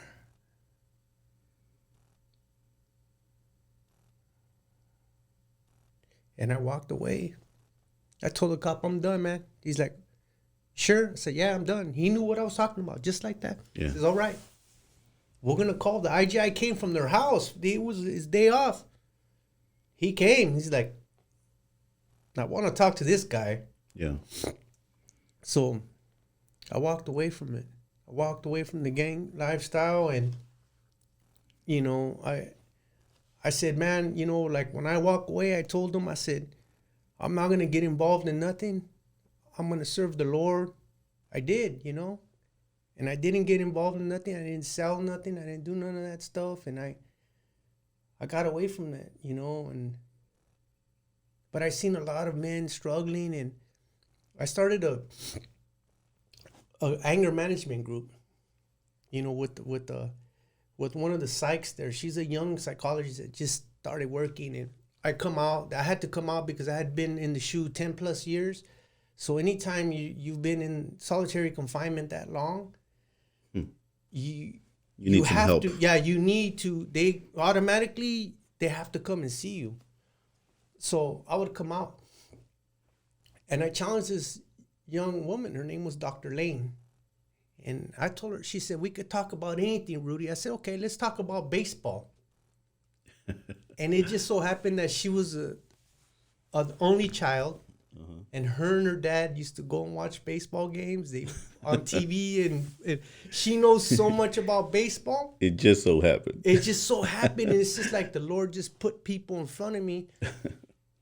And then she says, you know what, Rudy? I'm going to give you a book. I want you to read this book every week, because usually they're supposed to come see you every month. She wanted to see me every week. So she gives me Man's Search for Meaning by Dr. Viktor Frankl. Frankl, yeah.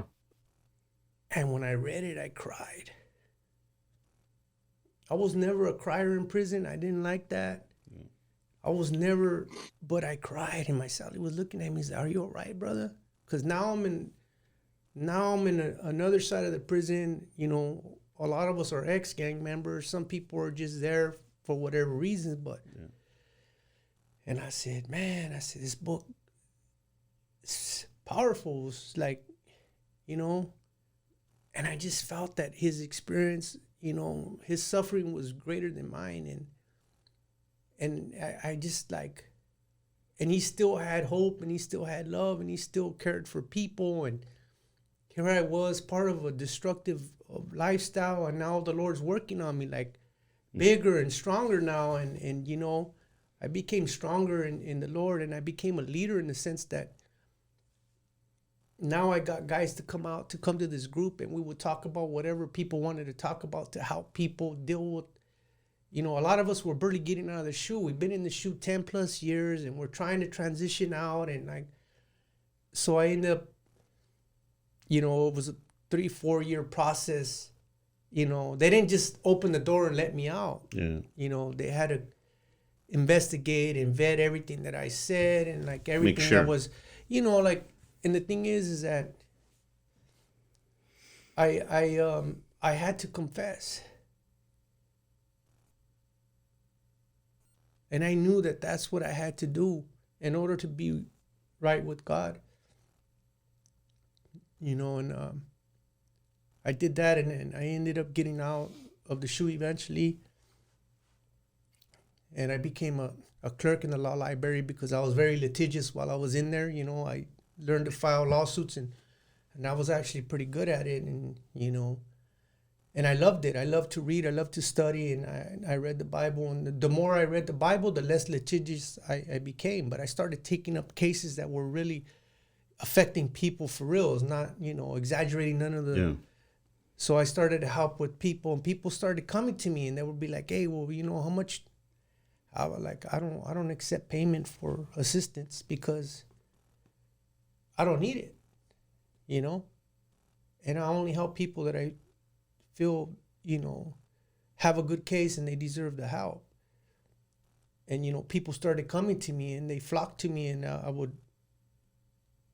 eventually they sent me up to High Desert. From Kern Valley, I went to High Desert, one of the worst prisons in California. And there was a lot of racism, a lot of beating the cops. The same thing as Corcoran all over again. I seen it. I'm like, I know what's going on. I know. Familiar ground. So there's a lot of corruption. There's a lot of, they're dumping guys off their wheelchair, you know, searching their wheelchair, like doing just really, really foul stuff. And what helped me understand a lot of that is reading the Bible.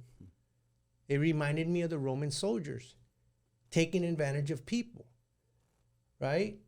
And I just like everything was now biblical. Now I could tie one to the other. And I would pray, and I ended up becoming the president of that yard, you know? So like I'm the head of the yard and I'm pushing forward. And I ended up getting everyone on the table. The prison law office, the warden became my friend. The captain became my friend. The Office of Inspector General of California, they sent a team up there and they became my friends. And I sat them all down. I said, everyone's not as bad as what you guys think they are. And I chaired the meeting, and they told me it was a big deal. Everybody that worked, they said, we've never done this. We've never sat down with the potential defendant. The cops never sat down with the prison law. Everyone thought the other side was the devil. But I needed results for the people that were suffering right now. We couldn't wait 10 or 15 years for the results. And we turned that around. And then I remember in 2016, while I was at High Desert and I was slated to get out, I met some people, brothers that I had known that were inside. You know, they were with the Anti-Recidivism Coalition, ARC. It's an organization that helps, you know, men and women that are transitioning out to society to, you know, get a career, all that, job, housing, everything. So I met the head of the organization at the time, Scott Budnick, and, you know, I'm like, yeah, don't worry, I'm gonna take you, I got you, I'm gonna be. I'm like, yeah, he was talking really fast. I said, man, this guy's too smooth. He ain't gonna do nothing, right? Like, it's okay. I got God on my side, so I'm good. Yeah, I'm good, right? Whether you come through or not. So the warden, the cop calls me to the podium. He says, hey, the warden wants to talk to you. I'm like, what? Like on the phone? Like, he wants to talk to you right now. I'm on the cop's phone. Yeah. Right? And the cop walks away. And they say, hey, man, I don't know who you know or what you know, but there's people calling me and telling me that, you know, you're going to be going over here and you're having problems with this and that. Because they were going to send me back to Salinas. I didn't want to go there, of course, yeah, obviously. Of course, yeah. I didn't want to go to even where I grew up at.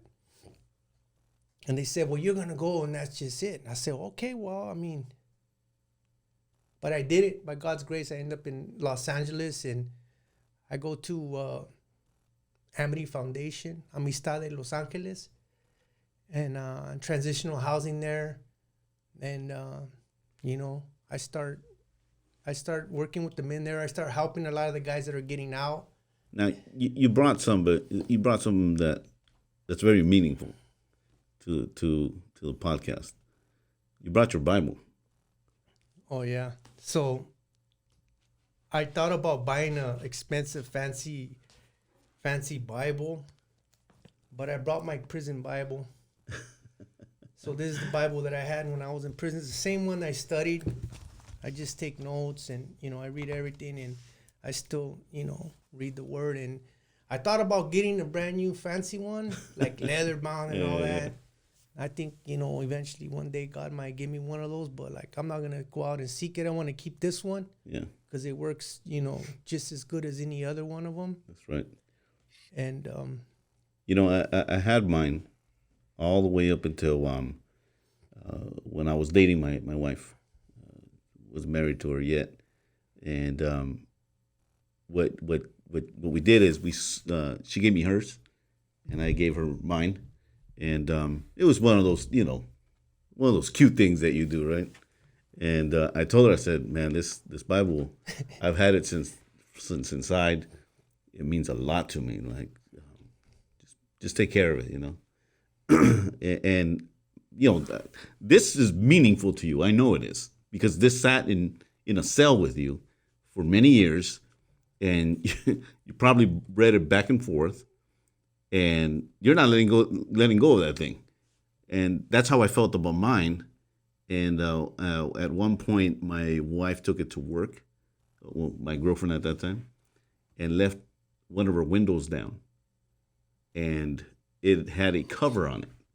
And somebody saw it and ran off with it. And they probably thought it was, you know, something else other than than what they got. So whoever stole it opened it, and all they got was the word of God. maybe that's maybe that's what they needed the most, because Exactly. I know that this is a symbol of my freedom. That's right. I read Jeremiah, and I remember when the rope came out of nowhere, out of heaven, it seemed like, to Jeremiah. But I believe it was the Ethiopian eunuch that threw the rope down and helped him out of the mire. And I just felt like God lifted me from the mire and freed me from the enslavement of not only sin, but of the gang lifestyle, and of the burdens that, that's one thing to kill, but it's another thing to have to kill your friends. And it's not something that I don't think a person can stomach for that very long. And I knew I couldn't do it. I couldn't have made it out without Christ. I would have went crazy. I know that he protected me, not only my body, but my mind. And he had a purpose for me.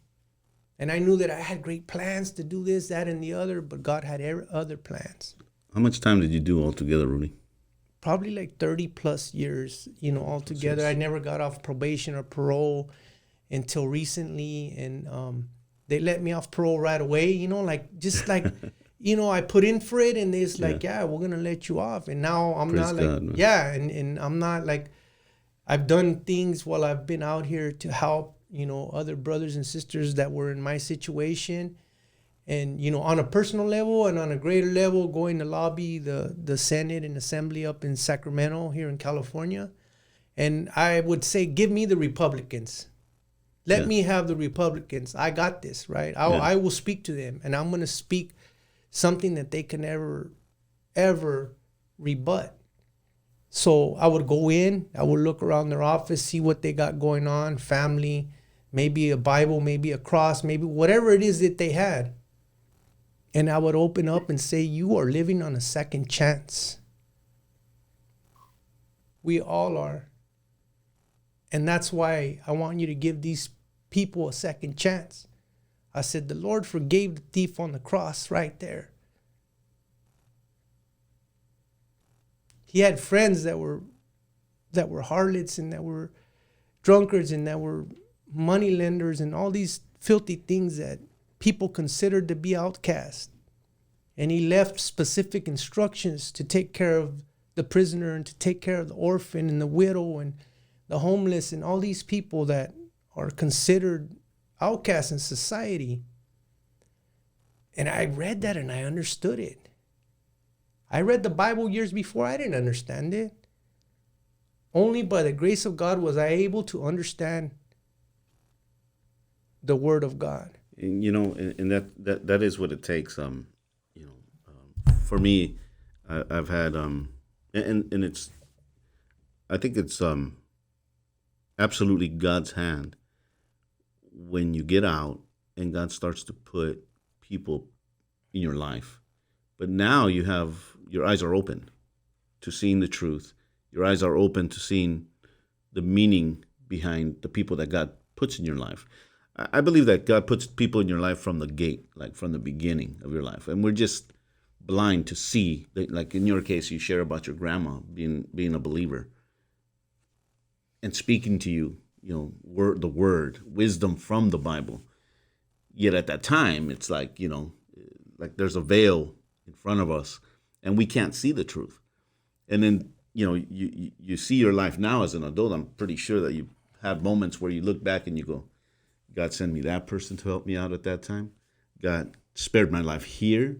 And then God put this person in my life.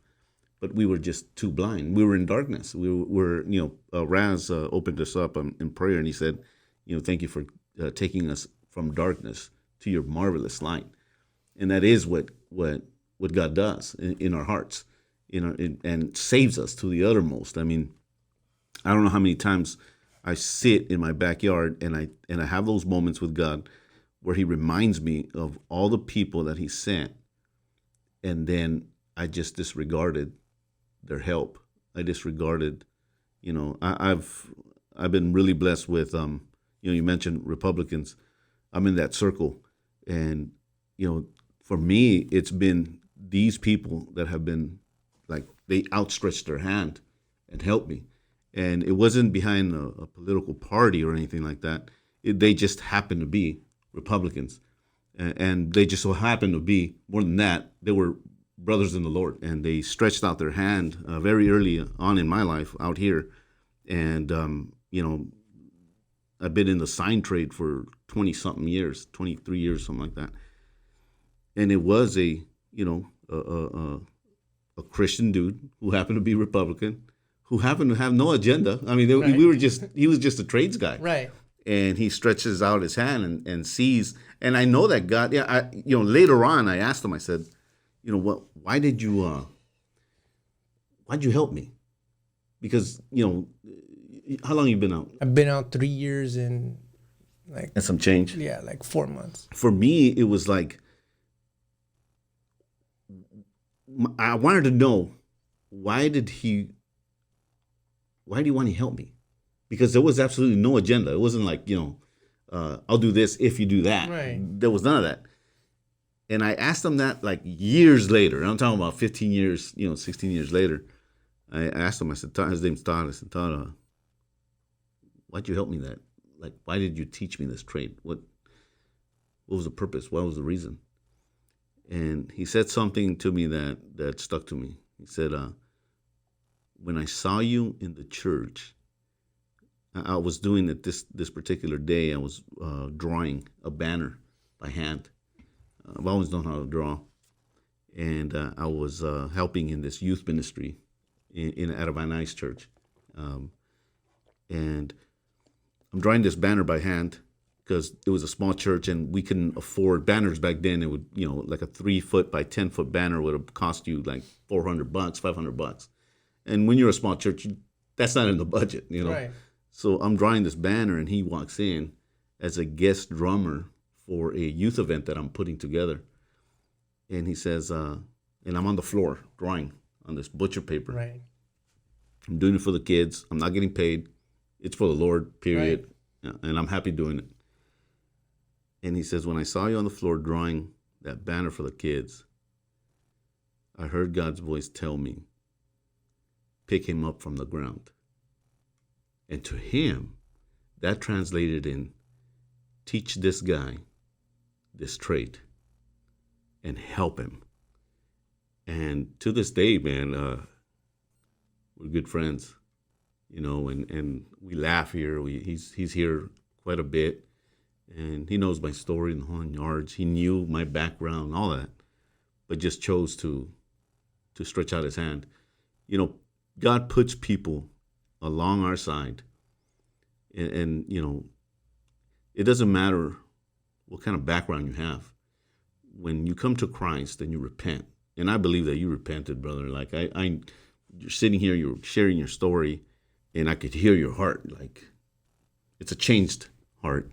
It's a heart that was once a stony heart, and Right. now it's a heart of flesh. My experience in, I believe the Lord saved Paul for that reason, like to write about his experience. And, it spoke to me what Paul wrote in his experience. I used to tell guys, look at this guy was in the shoe. He was in the dungeon. He wrote this stuff and it was amazing under the conditions that he lived in and he was able to do it. Yeah. But he was the chief of sinners and he said that. And I too am the chief of sinners. I have no place to judge anybody or to say that I'm better than anybody, and I don't believe anyone could say that they're better than me. Yeah. In Christ's name, we're all his children, and he chose us. Yeah. Only a self-righteous person will believe they chose him because he plucked us from the mire. He pulled us, and I still don't know why. And it's amazing because you can have plans. Men can plan anything. Yeah. And God has other plans. And Any of the plans. Yeah, and the thing in a is, man's heart. yeah, and that's the thing that, he even softened Paul's heart, and Paul was, he was going out there and persecuting Christians, and so did I. Yeah. I actively kept men from reading the Bible, from any sign of that.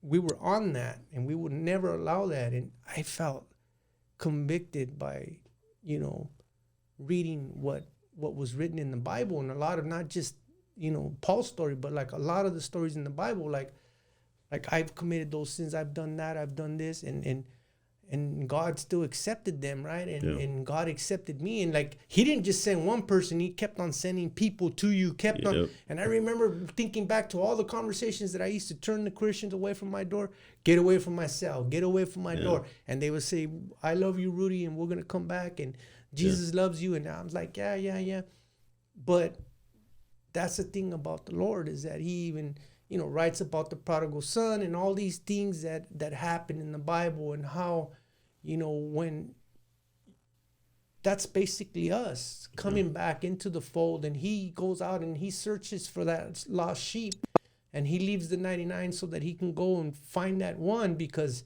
that's how I felt, is that the Lord cared about me enough that He was going to go out, and the shepherd's voice when you hear it. And that's the thing that's so powerful, is that you can hear His voice whispering from heaven.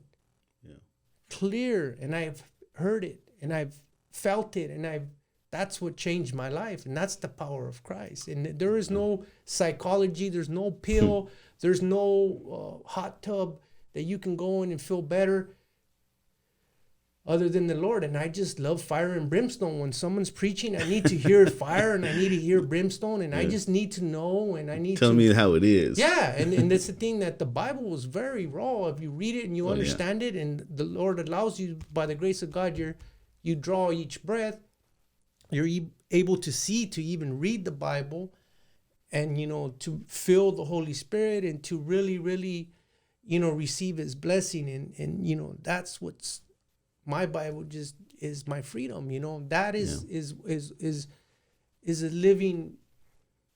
They say the Constitution is a living document. Well, this is a living, breathing document right here. This is what will set you free. Not right. The authorities that release you from prison, or from incarceration, or from any type of solitary confinement or anything like that, because a lot of the Lord's prophets suffered the same things that I suffered. And when you look at all the characters throughout the Bible, I mean, from Genesis all the way through Revelation, these dudes were not weak dudes. These dudes were like solid dudes in their past, and there were rugged dudes. There were rough riders. Right. They weren't like some little dude in the corner, just like, afraid of things. These dudes, like, they were heavy hitters, and that's who God comes to, and not to say that God doesn't come to the weak and the feeble, because He does. He comes to everybody, but there's something that, that happens to the heart of people that have been through things, done things, seen things. To him who has been forgiven much, loveth much. And so, I mean, we go out there and we tell, I joke about this at our church, but I'm being serious at the same time. If you're going to sit next to me in an airplane, I'm going to find an open door to tell you about Jesus Christ. If you're going to sit at, in anywhere at a restaurant, I'm constantly looking for an open door to bring Christ into the center of that conversation, because their soul is meaningful. Their life is meaningful. They might not know it, but God's been after them. God's after us. God is after our lives. If you're listening to this podcast and you've just, you've been captivated by Rudy's story, and you might say, well, and you might have thought, I've done some things. God doesn't want anything to do with me. Here's Rudy. Here's his story. I think God wants something to do with you. I think you're not too far at the end of that road where God is tugging at your heart right now, even as you're driving. Might be in your kitchen, might be in your living room. I don't know where you're at right now as you're listening to this podcast. But God has been after your life. And God wants your life to be meaningful because He loves you. He loves you so much that He died for you.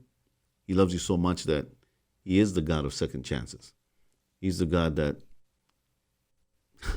He wants relationship with you.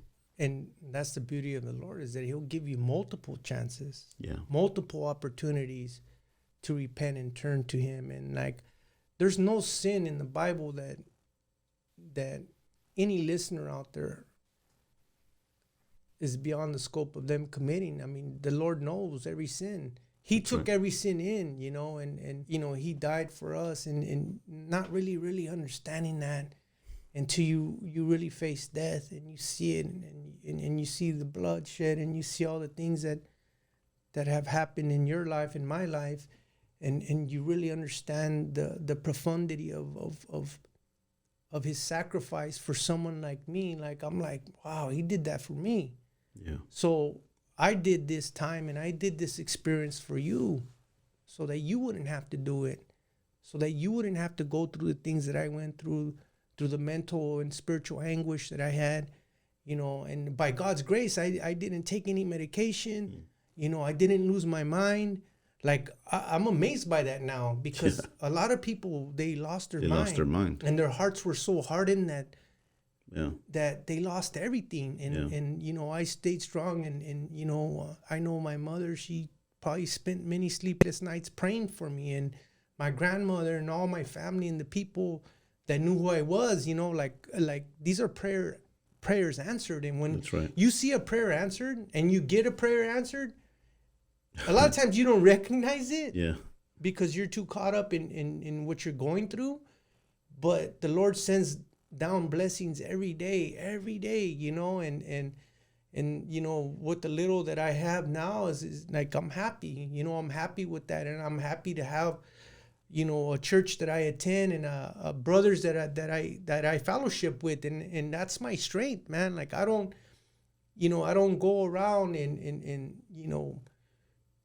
harm anyone or anything like that. I don't want to harm anyone. I want to help people, and I have helped people. And I just when this virus hit and all that, my career was taking off. I've been working in film, and now I have time to reflect on Christ, and to really focus on what I want to do, to glorify his name in all things that I do, whether it's me eating, drinking, praying with my brothers, and us coming together as brothers to pray. I think that's the most important thing, is to be mindful of God, because he's been mindful of us, and he has protected us and kept us. Yeah. There's people that have gone through a war, and for some reason they made it through. Yeah. And that's the way the Lord works. And in this virus that's going on now, I mean, I'm not going to live in fear. I'm not, because he didn't bring me through all this so that I could be fearful over something that, the Lord could heal. The Lord heal. He's the chief healer. He's the chief physician. He's the head scientist, because he created everything that we see and don't see. Yep. It's just that man discovers things, and then they think that it's new. It's not new. It's been created. Yeah. We're just barely discovering it. And that's the thing that I think that, no technology or no science or no any other thing can account for the experience that I've gone through, and other brothers have gone through, and sisters have gone through. And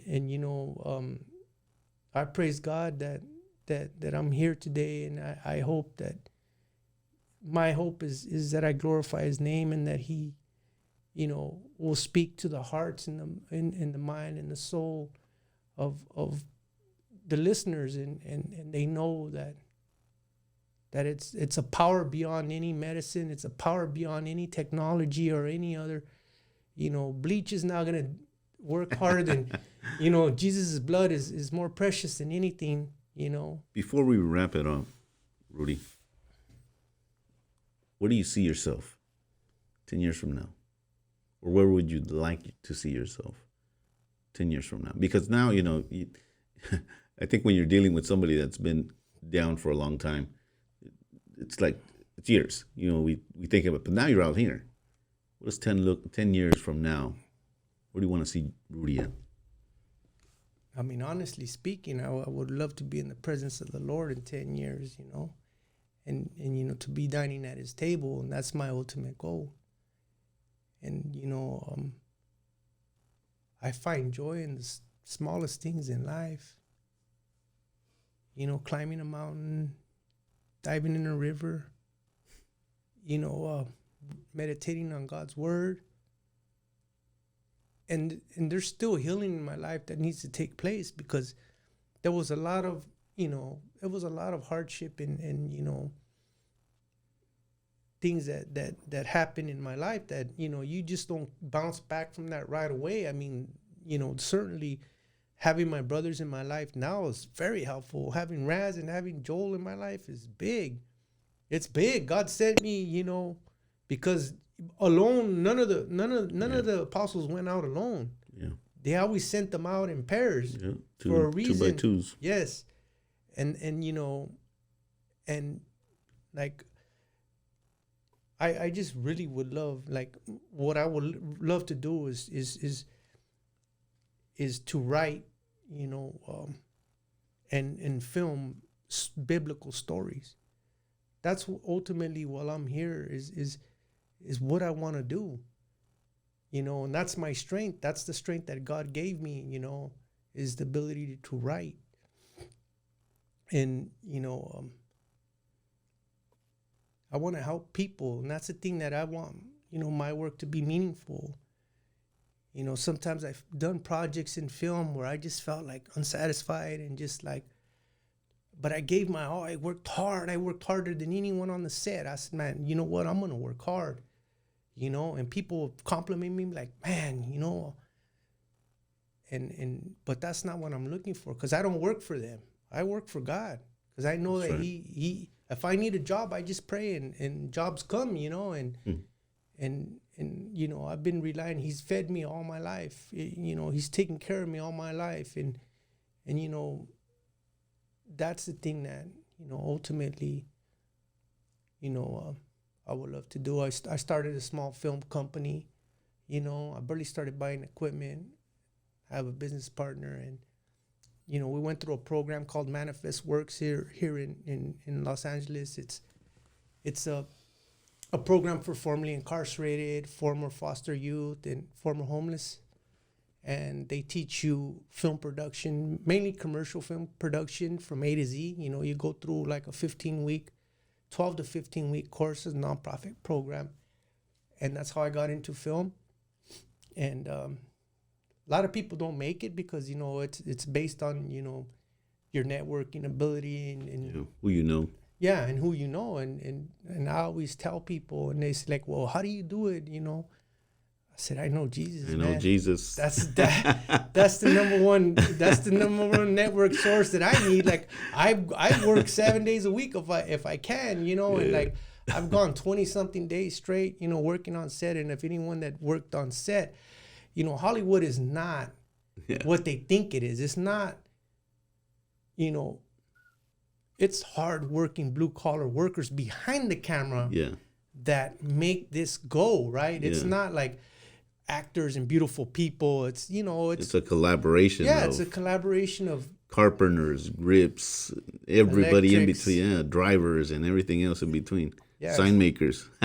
sign makers, and then you have directors and producers and all that other stuff. But the thing is that like, in my thing is I love documentaries, I love real life, true life stories. I love, like, that's what I watched in prison when I would watch PBS, every night. Frontline was one of my favorite shows, and I worked with the director that did Frontline, right? And I walked up to him because after 2 weeks he got to know my name, and he's like, "So what do you want to do?" And I told him, and he's like, "I go, you know what, man? You know why? What I think it's very, because he won an Oscar. He's an Oscar-winning director of photography." And I told him, "You know what? I'm really impressed with your work, man." And I said, "I really love Frontline." And he looked at me. He says, "I've never had anyone tell me about my Frontline work." I said, "Frontline was one of my favorite PBS shows. Like, that show was powerful." I said, "I want to create that kind of film. I want to have some kind of purpose when I create my film, to glorify God and to spotlight a problem and to give solution to problems, because there's no greater social worker or psychologist than the Lord, and that's where you find healing in our social problems, because you could figure out all kinds of technology, you could figure out all kinds of medicine and science and 12-step, 24-step. no, when you create something, then and you it's meaningful and it has some social, you know, some social worth, and it's you know something that in the end of the day you feel like you know you've done something, you've written something, whether it's a play or it's a TV show or film or a book or anything like that, and you're lifting up his name and you're spreading his word, then it's a great thing. So That's right. yeah, Well, I believe that God's going to take you some places, man. That the Bible tells us, ears have not heard, eyes have not seen, ears have not heard, nor has it entered into the heart of men the things that God has prepared beforehand for them that love Him. And there's overwhelming amount of evidence that you're a changed dude and that you love the Lord.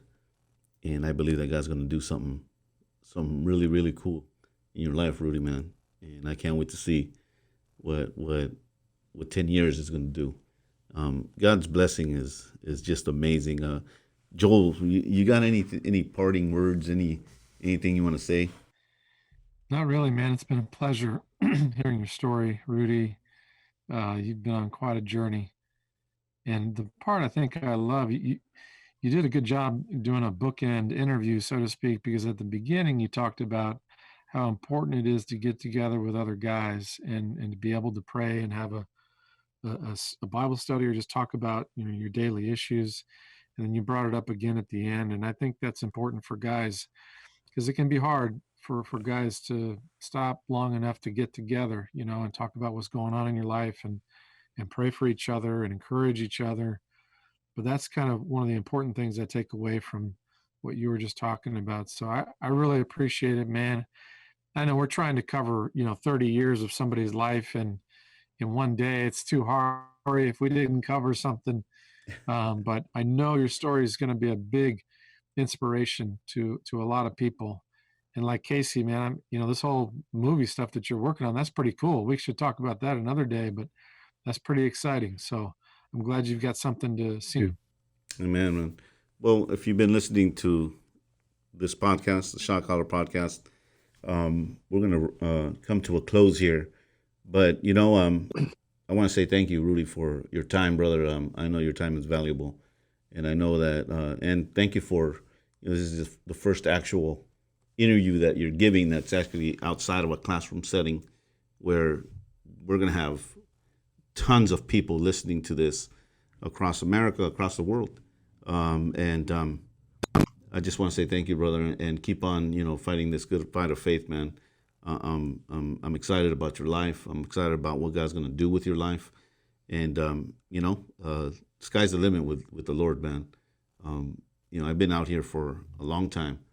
And I didn't share my story until passing 20 something years, because it's not a story that you want to brag about. It's not a story that you want to, you just don't share certain things, right?